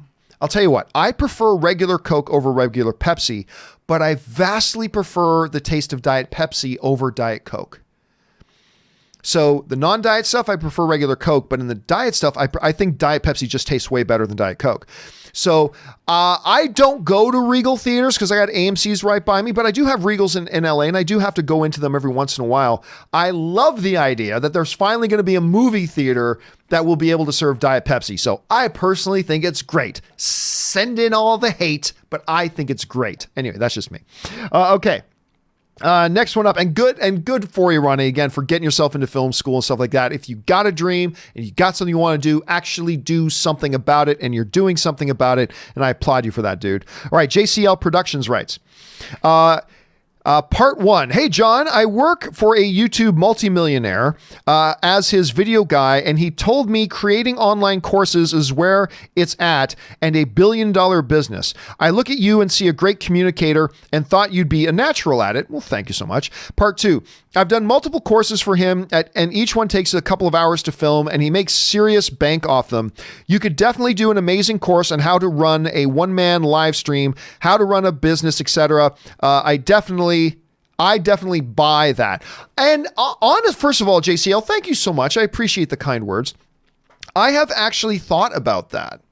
Now, a number of years ago, it's going on 5 years ago, maybe it was longer than that now, I made a 2-hour-long video called Getting Started in YouTubing, Blogging, and Podcasting. And I often refer people back to that if they want to, get some tips or ideas about how to get started in doing all this stuff. And I've been thinking I need to update that. I need to update that thing desperately. And I've thought about different things.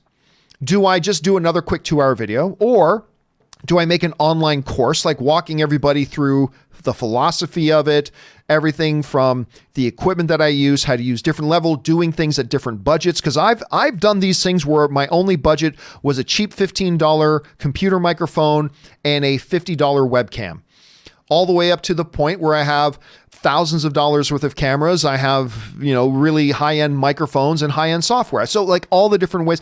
Or maybe just write a book about how to do it. I don't know. But it is something I've thought about. And maybe once I get my movie done, maybe I'll look into doing that. Because if people find it helpful, then great. I mean, maybe that's something I should look at. Thank you so much for the suggestion, JCL. I appreciate that, man. And best of luck in your ongoing business. All right. Benny95 writes, with Joker being nominated 11 times, yet the Rotten Tomatoes score being 69, do you think this hurts its chances at winning at Best Picture? I personally love the film, but it is one of the lowest rated scores compared to other Oscar-nominated films. Well, but remember, although there are some critics in the Academy. There are some critics in the Academy, but not a lot, not many. And the Academy is 7,000 voting members. And look, I can tell you 100%, the Academy doesn't look at what the critic ratings were. Because listen, there was like a 6-year stretch going back a number of years. There was like a 6-year stretch where the number one critically rated film of the year was a Pixar film, like 5 or 6 years in a row. None of them got nominated for Best Picture. So clearly the Academy, and they shouldn't, the Academy clearly doesn't really look at what the Rotten Tomatoes critic meter is. So if it didn't help those Pixar films in the past, having and let's face it, it's still like 70% is still a very good score. They're not going to let that deter them from voting for it if they want to vote for it. Look, the vast majority of critics like Joker, 7 out of 10. So that means only 3 out of every 10 didn't. And very, very, very, very few of those critics are actually on the Academy. So I don't think it's going to affect it one way or the other, to be honest with you. All right. The Hand writes, watched I Lost My Body and I loved it, especially how it all set up the Saw scene. Literally watched it through my fingers. Resembled the nail from the Quiet. I don't know if anything resembles that. I don't know if anything resembles that. That scene, man, I don't want to go into it, but again, it got nominated for Best Animated Film, which is great for it, but I don't know anything replaces that scene. But I see what you're saying. Nails and Quiet Place, also love the score and sound design more than some Oscar-nominated films. Thoughts? I'll tell you what, I still thought that Frozen 2 deserved that spot. Now, maybe it could have kept the spot and bumped out, say, Missing Link, because listen, I know a lot of people loved Missing Link, and I respect that. I thought it was good. But a lot of people thought Missing Link was absolutely fantastic, and I've never understood that. I don't bump Claws out, so that's different. So let's just put it this way. I remember Rob and I talked about it, about that film off air yesterday, and both of us were kind of like, well, Rob had heard like tremendous things about it, but I was like, I like it very much, but I'm surprised to see it got the nomination. Let's just say that. I'm surprised to see that it got the nomination. I'll just leave it at that. All right, Scott K writes, with the new Star Wars trilogy complete, could you see Disney ever allowing a new comic or book to take place in Legends universe timeline in the next few years? Warts and all, I do miss it, though I have also enjoyed some of the new Disney canon as well. The thing about the old Legends stuff is that a lot of it was completely inconsistent with itself, too. Some of it kept up timeline, absolutely, but it's not like it had its own solid canon. The extended universe, now the Legends stuff, was actually a mess. It was a complete mess. So, do I see them allowing that? No. And I don't think they should either. I don't think you want to confuse the issue. And that whole EU and the 7 different levels of canon and all that kind of stuff, which just was a jarbled mess. That's not to say there wasn't some very good stuff in Legends. I think, Rogue Squadron had some good stuff. I think the Uzan Vong had some good stories. A couple of them anyway. Some of them were terrible. Obviously, the greatest ones of all time, the Last Command, the Grand Admiral Thrawn trilogy was fantastic. But there was also a lot of crap and a lot of inconsistent crap too. So I just don't see there being any benefit whatsoever to allowing or having new material come out that's in a non-canon environment that just confuses the issue. So I don't think they will. Nothing's impossible though, but I don't think they will, and I don't think they should, even though I do really, really like some of the stuff that comes out of Legends.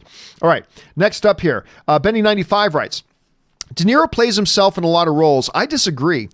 He has the same downturned mouth and stretched smile look. Sure, he's a great actor, but had nowhere near the range of an Adam Driver or Joaquin, so no surprise really. Al and Joe did a better job, in my opinion. Phoenix for that. I disagree 100%. I think you're confusing what his physical face looks like with what his actual acting performance is. Robert De Niro, when you're looking at a role of him like in Silver Linings Playbook, or you look at him, then jump to, I actually thought he was great in The Intern.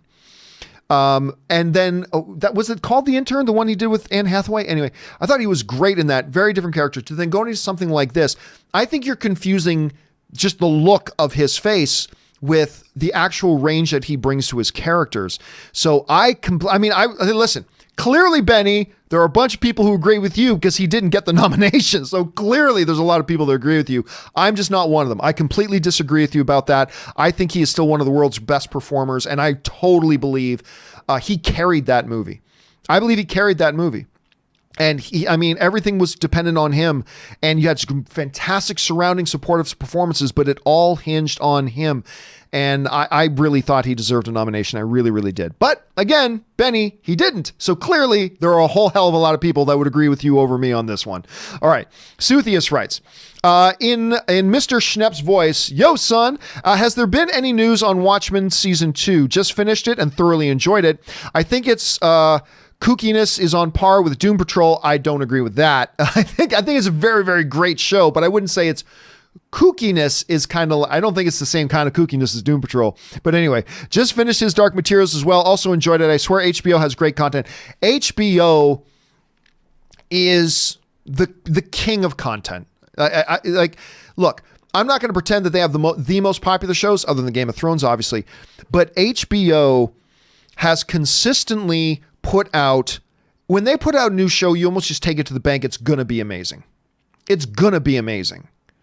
They have a lot of high quality control on a lot of these shows, and they do such a great job with it. So they really are the king of content, I think, as of right now and still.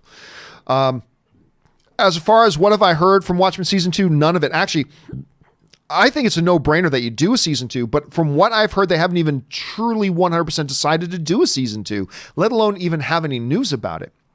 So just like you, Suthius, we're all just kind of waiting anxiously to hear what they're going to do with that. All right. The Dan Man writes, one of two.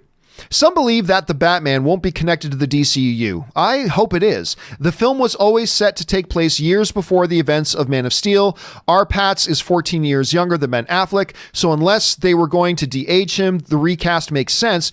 So what they don't recast Alfred and Gordon? So what that they also recast Alfred and Gordon? The MCU did it with Rhodey.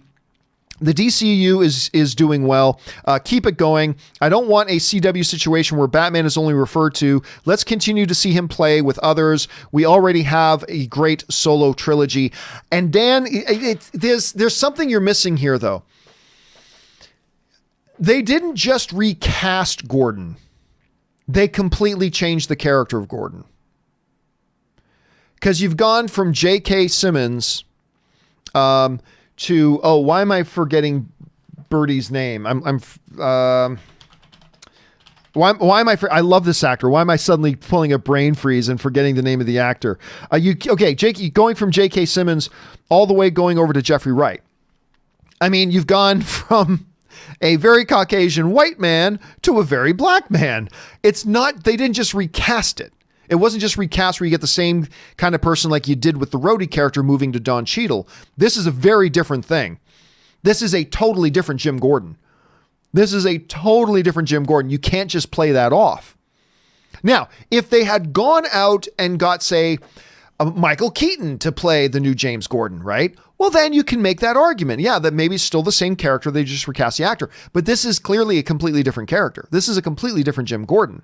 So, personally, while I don't think it makes it impossible, to me, the question about whether or not this Batman is in the DCEU and is just the younger version of the Ben Affleck Batman, to me, once they announced Jeffrey Wright, who is amazing, once they announced Jeffrey Wright as being the new Commissioner Gordon, to me, that sort of settled the issue in my head. At least in my head, it's like, well, that settles that. It's not the same Batman. Because this is a completely different world. Because in this world, Commissioner Gordon is an African-American. So it's totally different. Right? Now, while I say that, again, I should emphasize that it's not impossible. I mean, it's their movie. They can say whatever they want. But I don't think there's any need to have him in these things. Because now, if you ever want to make Batman with Wonder Woman or whatever, you now have to have the much older Batman, and it's got to be Ben Affleck again. We know it's not Ben Affleck. It creates a lot of problems. So I think the Jim Gordon thing settled the issue. They could shock us. They could surprise us. But as of right now, I think that settled the issue. And I'm totally excited to see, listen, it's going to be great to see what Matt Reeves does when he's not handcuffed to having to make his story completely fit nice and tidy in with the existing DCEU. He can do whatever he wants with it, and I'm really curious to see what he does. Again, I lament that we don't have Ben Affleck anymore. I wish we still had Ben Affleck playing Batman, but the reality is we don't. And so let's let him go. Let's let him play in his own playground and see. At the end of the day, it doesn't matter if it's a good movie in the cinematic universe. All that matters is if it's a good movie. And if he delivers a great movie, we're not going to care if it's in the DCU or not. And if it's a terrible movie, it's not going to matter either. So let's see what he does there. All right. Thanks for sending that in, Dan, man. All right. Next up, Aaron Katzen writes, hey, John, greetings from Northern Ireland. Thank you so much, sir. Big fan of yours. And I've been looking up a lot of different comic companies on Comic Book Vine, such as Dynamite Comics and AC Comics. Do you think studios could ever start making movies with them? They look interesting. Well, yes. I mean, Bloodshot kind of becomes an example of that, right? A lot of people have been talking about that for a long time. Of course, the big hurdle, I guess you could say, for a lot of studios is these are all going to be now characters and stuff like that that nobody's ever heard of as far as the average moviegoer goes, right? So the question studios are going to ask themselves is, number one, do we think their stories are any good? Number two, could they translate into decent movies? But number three is anybody going to come out and see our movie about, Wild or about, something else like that? Is anybody going to come see that movie when they can go and see Batman or Iron Man or Captain Marvel or Wonder Woman or whatever, like names they've never heard of versus that? That's the question studios need to ask themselves. Now, I think a movie like, what was the Will Smith? Why am I freezing on the Will Smith superhero one where he plays the hero with amnesia, blah, blah, blah. Anyway, can't remember the name of it, but I think that proves you can, and they can work, but there's also some problems there, and you're risking hundreds and hundreds of millions of dollars. So can they? They could. Will they? I don't know. It's going to take a studio to take an awful huge financial risk to do it, but it is possible. All right. Benny95 writes, okay, that Black Widow sneak peek made me even more excited. Listen, I got to agree. I'm not even, look, I was a few months ago, I didn't even care about a Black Widow movie.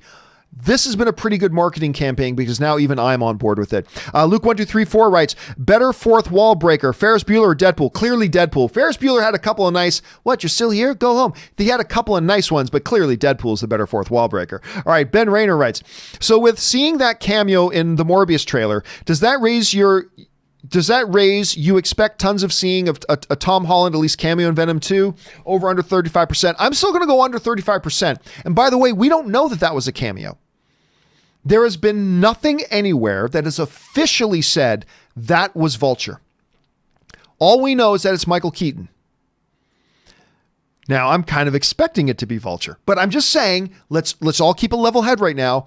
There has been nothing that has officially said that I'm aware of that is Sony has put out a statement to officially say that this was a sequel. Oh, and I see you guys writing there. The name of the movie was Hancock. Actually, I'm seeing somebody in the live chat saying that Hancock wasn't successful enough to have a sequel. Oh, hell yes, it was.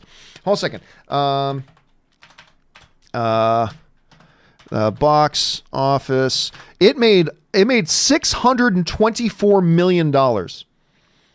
It made $624 million.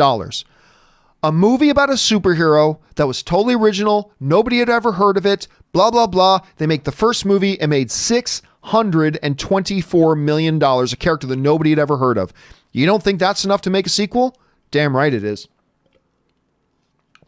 Damn right it is. Especially when you can make the argument, why would anybody go see this movie? Hancock. No one's ever heard of that. It's a brand new superhero, doesn't have a big lore in comic books, doesn't have decades olds of a fan base, doesn't have a recognition that you and your father and your grandfather read those comics. None of that. It just came out of nowhere, total standalone, brand new superhero character, made $624 million. You're damn right that's good enough to do a sequel. I still don't know why they didn't do another one. I still have no idea why they didn't do another one.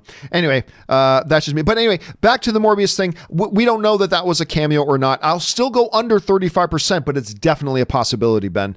All right, Eric DeRiggi, right? Isn't that Tobey Maguire Spider-Man in the Morbius trailer? Actually, it's a wall mural.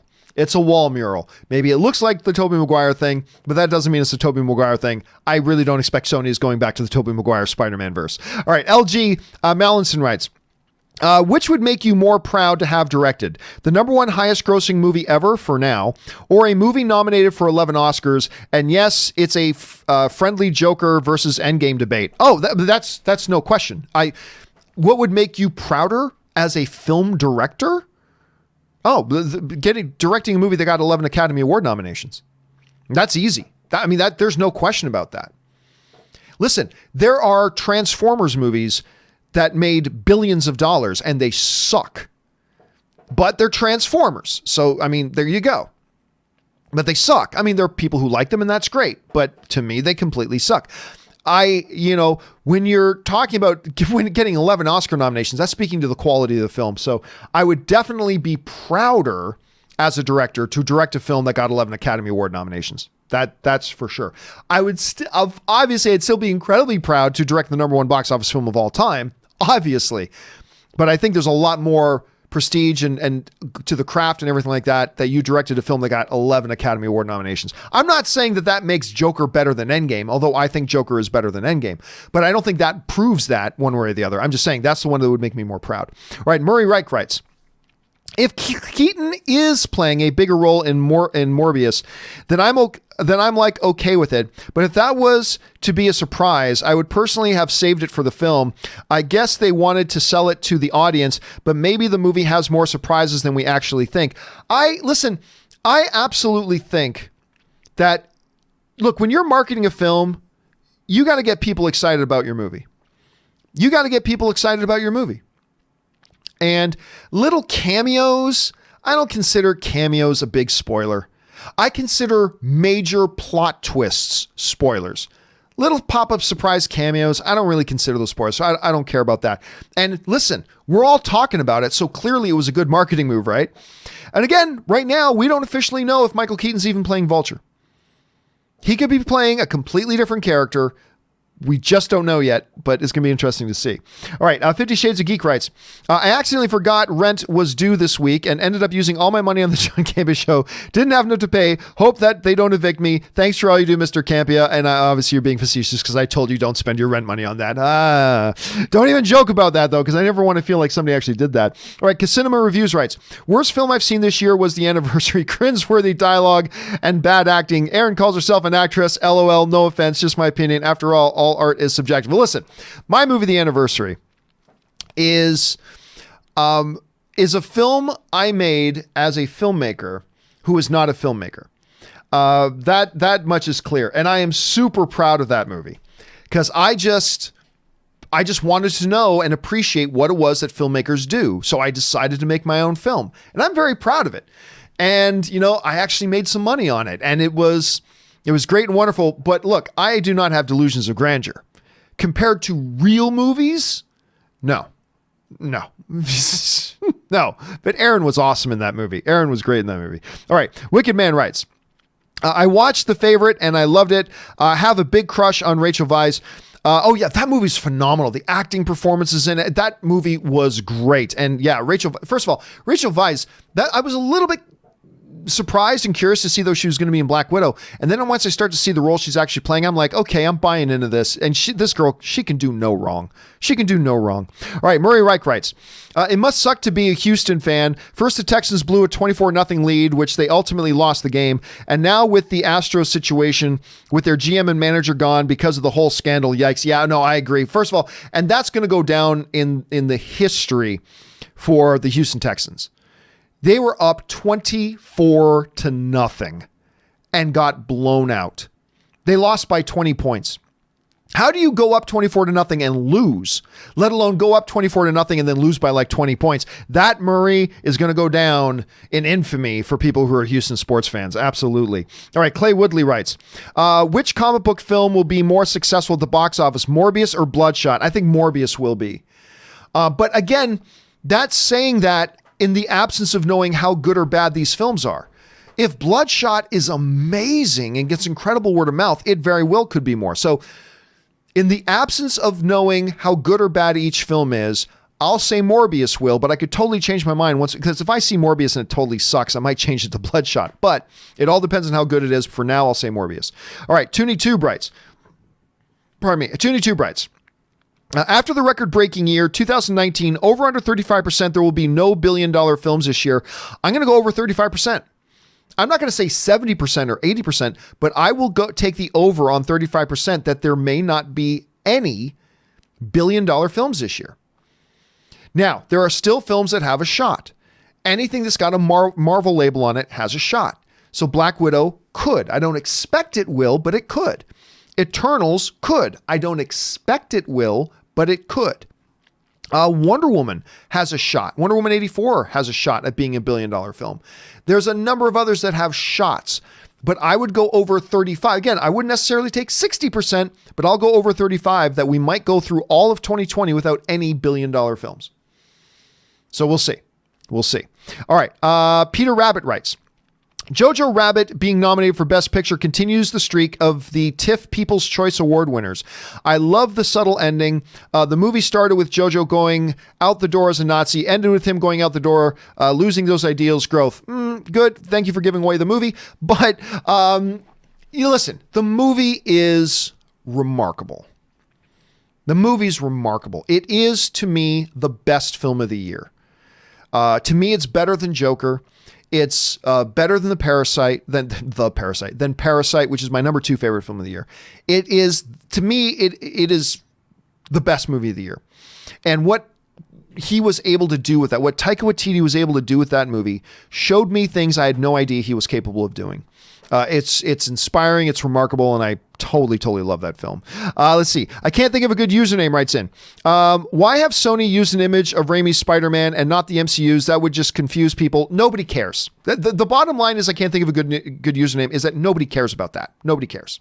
The average movie-going audience does not care. No, the average movie-going audience is going, wait a minute, that's the Sam Raimi Spider-Man. No, it's a wall mural. It just looks a certain way. I think you're reading way too much into it. I think a lot of people are reading way too much into it. The bottom line is the average movie fan doesn't care. They just don't care. All they saw was an image of Spider-Man. That's it. They didn't see the video game Spider-Man. They didn't see the the Amazing Spider-Man. They didn't see Raimi Spider-Man. They just saw Spider-Man. It's only those few of us who go, wait a minute, that looks more like the Sam Raimi version of Spider-Man that they used in the previous. That's only us that do that. It doesn't matter. It doesn't matter at all. All right, Kenneth Colton writes, hey, Gio and Rob, after analyzing the Morbius trailer, a part of me thinks Sony and Disney have plans up their sleeves. Maybe something big. Time will tell. Look, that's always been a possibility. I honestly think right now, as more information comes in, could change my mind. But I honestly think right now that they really are planning on a complete separation of Sony and Spider-Man away from Marvel and the MCU. And I think they're giving themselves 2 more films, and all this is going to be, whatever they're doing is just kind of setting up for that division. However, one of the things that I did say when they made their new deal was, we got to keep in mind that there's a possibility here that they made this new 2-film deal simply as a way of buying themselves time. That Sony and Marvel made this deal just to buy themselves time to hammer out a longer form arrangement. I don't think that's what they're doing, but we have to keep in mind that could be what their strategy was. Maybe that's going to be incorporated into something we see in Morbius. Maybe not. We'll have to wait and see, Kenneth. Time will, like you said, time will tell. Time will tell. Josh Bing writes, I've been binging Marvel's Runaways on Hulu. I really love that show. And I have to say it's fantastic. Between it, Agents of S.H.I.E.L.D., and Cloak and Dagger, one of my favorites. I'll miss Marvel TV. Whether these shows had loose or tight MCU connections, I always really enjoyed them. I wish I could say the same. I wish I could. I really like Runaways, although I haven't watched season 3 yet. That's one of the shows that me and Ann are behind on. But as far as season 1 and season 2 goes, I love Runaways. You guys know I'm not an Agents of S.H.I.E.L.D. fan, although I'm a big fan of a number of the people involved in Agents of S.H.I.E.L.D., like Clark Gregg, Ming. I love those people, can do no wrong. I'm not a big fan of the show. And even though I liked the first couple of episodes of Cloak and Dagger, to me, that was a show that fell apart pretty quick, but whatever. But I really do love the Hulu shows. But yeah, it is an end of a small era. It is the end of a small era with Marvel TV going away.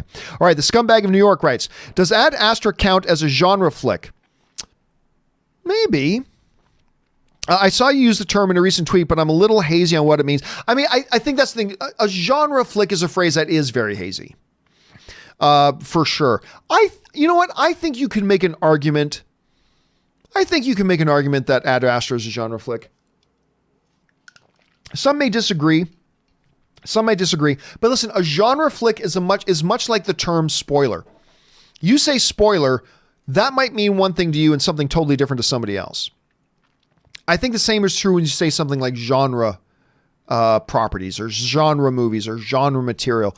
I think that's something I think personally you could make an argument that Ad Astra could be counted as a genre flick. I think maybe a good argument could be made against it too. I don't know. Shamanth writes, Joker adapted screenplay. It's got nothing to do with any comic storyline. It is by all definition an adapted screenplay because it's based on a pre-existing character.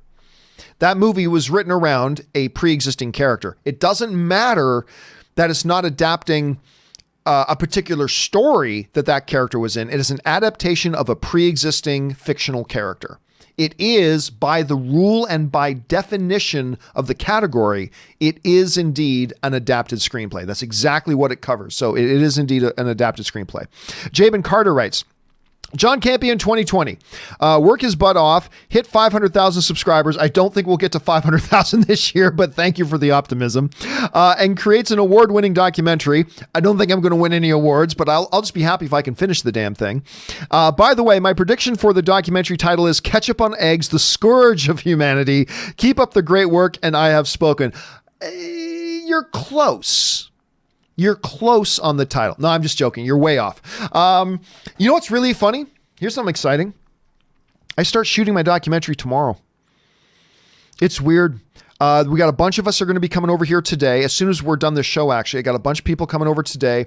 We're doing a final tech run through, and we actually go out and shoot our first interview. We actually start filming the documentary tomorrow. It's so surreal to be here in this position. Like, we've been planning this for months, and tomorrow we actually start shooting. I'm excited and nervous and all this kind of stuff. Again, my little documentaries might end up being a big bag of crap. Whatever. I'm just doing it because I'm really excited about it. I love the theme. I love the topic that our documentary is covering. I'm thinking a bunch of you guys are going to really like the topic too. That doesn't mean I'm going to do a good job making this thing, but I'm going to do my best. And I will let you know in the next couple of months what the documentary is about. I'll let you know the title of it, and I can't tell you the title because then you totally know what it's about. But I don't want to give away what it's about yet, but I will let you guys know soon. But so thank you for the optimistic appraisal, Jabe, and I appreciate that. All right, Porg Hub writes, that's a great name. 1 of 3. Happy for Joker to be taken seriously at the Oscars and not just labeled another comic book movie, as many have been in the past, and that the conversation is starting to change. I think it'd be interesting to see a Scarecrow movie in a similar vein to Joker, dealing instead with drug addiction that leads to the creation of fear gas, even though that'd be a big character change. The Joker nominations inspired me to make a top 10 comic movie list. 10, Shazam. I love Shazam. Number 9, Hellboy, the Ron Perlman one, not to be confused with the new one. Number 8, Blade. Number 7, Man of Steel. Love that movie. Number 6, X-Men. Number 5, Captain America, the Winter Soldier. Number 4, The Dark Knight. Number 3, Spider-Man Into the Multiverse. Into the Spider-Verse is actually what it's called. Number 2, Logan. Number 1, Joker. Guilty Pleasures, Spawn and 30 Days of Night. Constantine, Forever Love, Teenage Mutant Ninja Turtles 1 and 2. Go Ninja, go Ninja, go.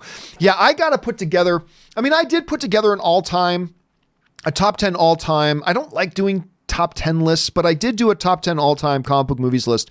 But so many great comic book movies have come out in the last couple of years. I might have to revisit that.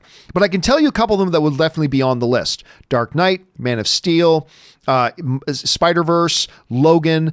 Those are definitely going to be on that list. So you got a number of ones in your list that would also be on mine. So thank you for sharing your list, Pork Up. And you're right. We are seeing a change. The last 3 years in a row, comic book movies have been nominated in the major categories.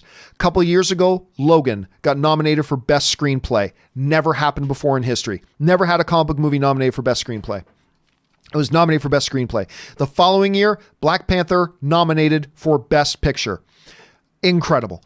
This year, Joker nominated for Best Picture. That's 2 years in a row that a comic book based movie has got one of the Best Picture of the Year nominations, and 3 years in a row that a comic book based movie has gotten one of the major category nominations.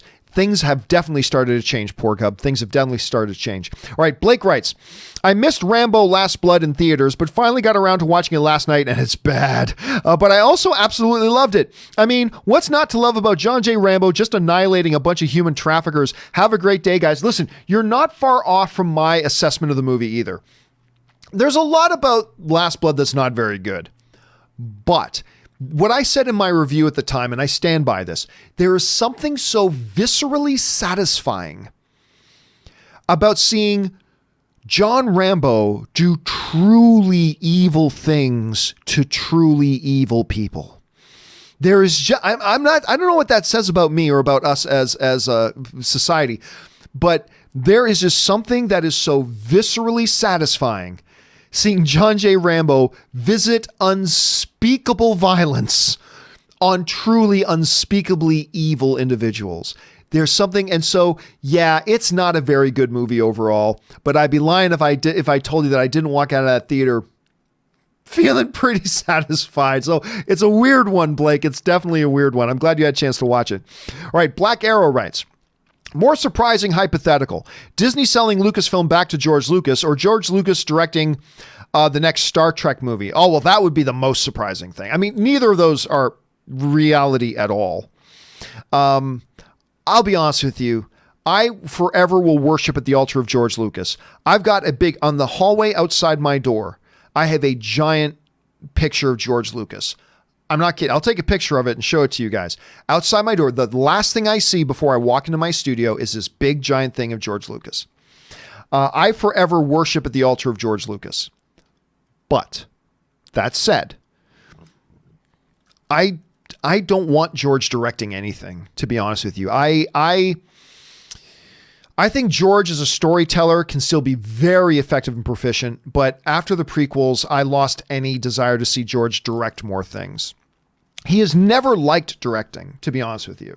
He's never enjoyed, particularly, I mean, even when he did like directing, one of the things he doesn't like about directing is the most important part of directing. He doesn't like directing actors.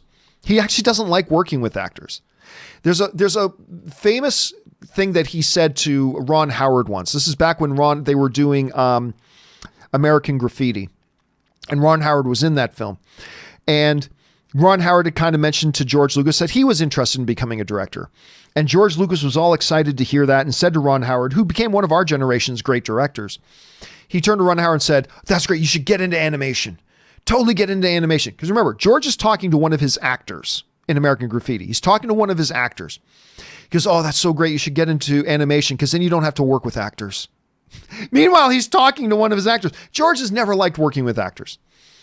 And I mean, yeah, so I don't want to see either of those things happen, despite the fact that I forever worship at the altar of George Lucas.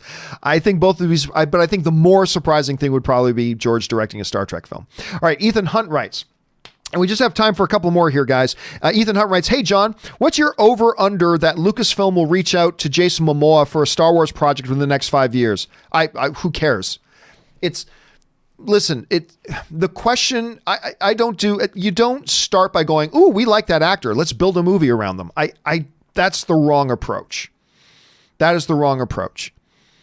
If they happen to be doing a movie and they happen to have a character that just happens that Jason Momoa would be a good fit for that character, then maybe. But that's an if on an if on an if. What no studio should do is go, well, we don't have any movie. You know what we love? We love Jason Momoa. Let's see if he wants to do a movie, and then we'll just build some movie that he can be in. That's a totally wrong approach. So I couldn't even give you an over and under on that. I couldn't even give an over and under that. Oh, look, I really like Jason Momoa a lot. Everybody knows that, but I couldn't even give a number on that. All right, Ethan Hunt also writes, a lot of the recent Star Wars books and comics have been dropping a lot of mentions of the past here recently. You think they're setting up to finally expand their canon lore? It's about time that they did. I don't know that any of that does, but I don't know that any of that points to them changing their canon lore. What does tell me that they're finally getting ready to expand canon beyond this tiny little neighborhood of the Luke Skywalkers, the characters that we already knew from the original trilogy, is Mandalorian. Mandalorian is the first real Star Wars thing in a long time that I've seen them do to expand the universe, to go beyond the characters that we just already know and go into areas and tell stories of new heroes and new villains and all that kind of stuff. And it's that sort of thing that tells me that they may be poised to do exactly what you're talking about, which is start to expand the lore.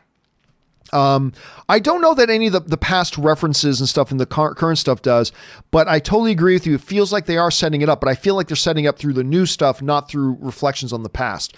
So it'll be interesting to see, Ethan, which way they kind of go with that. So let's just keep our eyes open for that. Thank you for sending that in.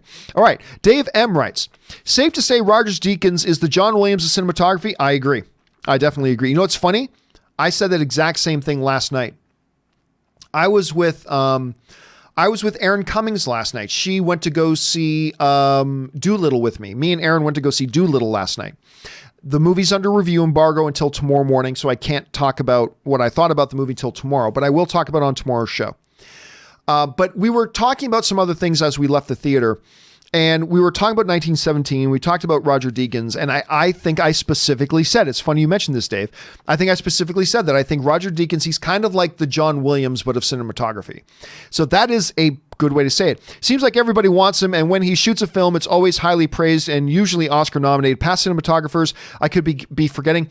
I'm not an expert on past cinematographers, so I'm not going to pretend that I am.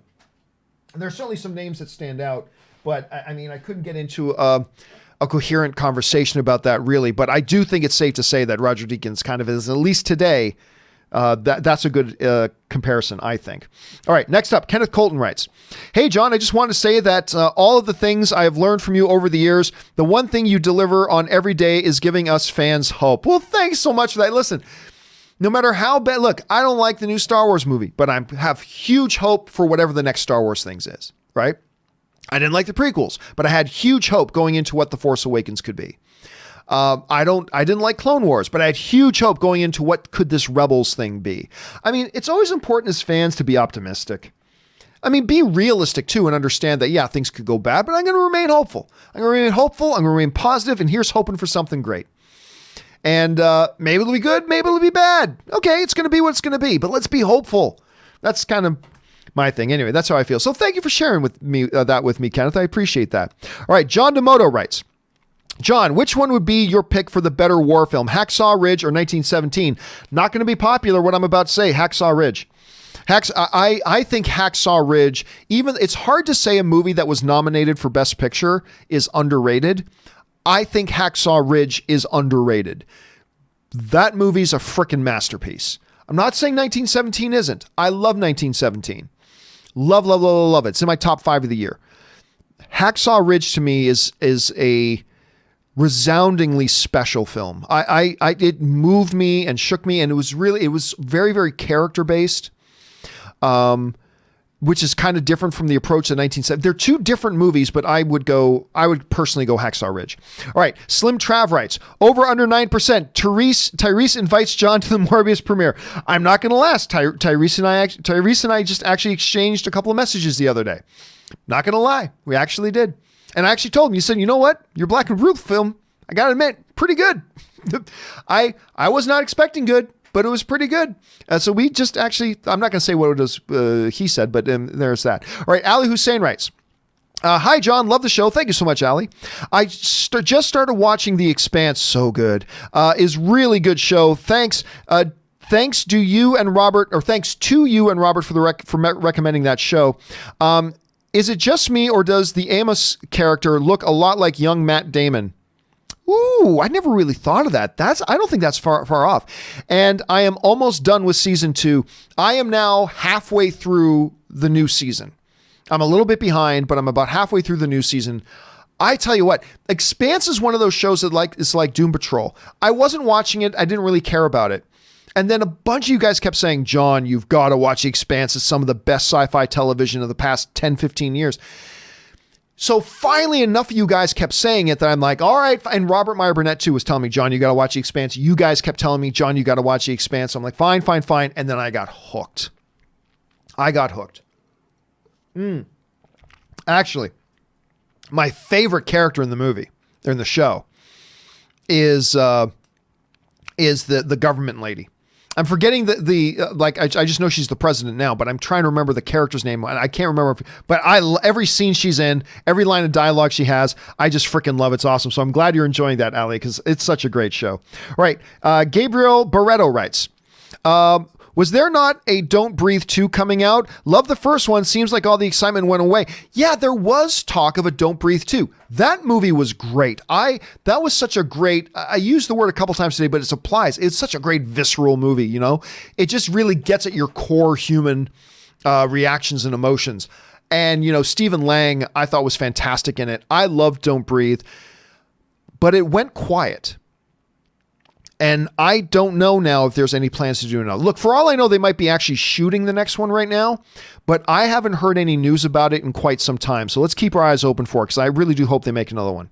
Okay, last two questions of the day, guys. Muhammad writes, John, can we take a moment to appreciate what Scarlett Johansson did yesterday?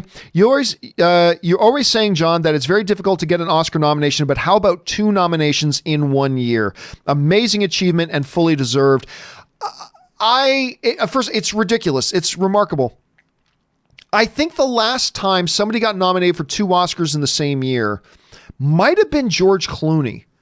It might have been George Clooney, but it doesn't happen often.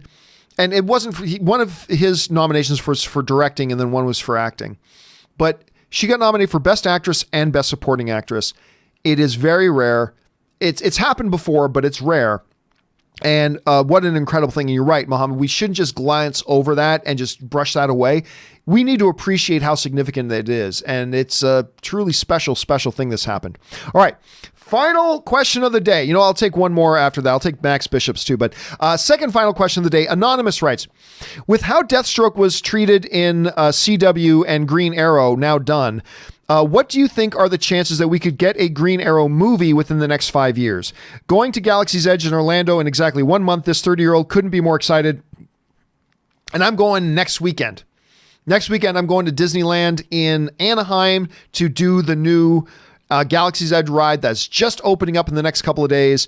Rise of Resistance. Everybody's telling me it's absolutely phenomenal. Cannot wait to try it.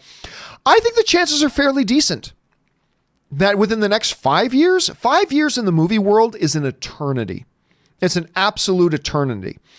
So I actually believe, especially with the TV Arrow now being done, I think there's a fairly I'll go as high as like 60%. I'll say there's a 60% chance within the next 5 years we get a Green Arrow feature film. That is not Stephen Amell. It'll be a new Green Arrow. But I think I'll go 60% within the next 5 years. All right. Final question of the day comes to us from Max Bishop, who writes, hey, John, hope you're well. Thank you so much. Who do you have this weekend, McGregor or Cowboy? I'm going to be cheering my guts out for Cowboy Cerrone, but I think McGregor's going to win the fight. Provided he doesn't have too much ring rust, I think McGregor wins this fight, but I will be cheering my guts out for Donald Cowboy Cerrone. You better bet your ass on that. All right, guys, listen. For everybody else, from Kelvin to Reggie, Darth Sidious, Thomas, and everybody else on up who sent in questions, do not worry. Your questions are going to get answered in a video, either in a companion video a little bit later today, or yours will be the first questions we start with on tomorrow's John Campea Show. You sent in those questions, so I'm going to make sure they get answered in a video. So thank you for sending those in, guys. Listen, thank you to Robert Meyer Burnett for being here. Of course, Robert will be back again with me tomorrow, and then Aaron and Chris will be with me on Thursday, which is kind of exciting. And a big thank you to all of you guys who sent in the questions. Number one, because you gave us great fun things to talk about. But number two, you supported the channel while you were doing that. And all of us here on the John Campea YouTube channel, thank you guys very, very much for that. Hey guys, listen, if you haven't done so already, make sure you click the subscribe button, become a subscriber to the John Campea YouTube show. Why don't you share the goodness of the show around? You know, copy the share button, put it on your Facebook page or on your Twitter or whatever. Spread the word about the John Campea Show. And thank you to all of you guys for supporting the show. Guys, that will do it for me for now. My name is John Campea. Thanks so much for being here. And until next time, guys, bye-bye.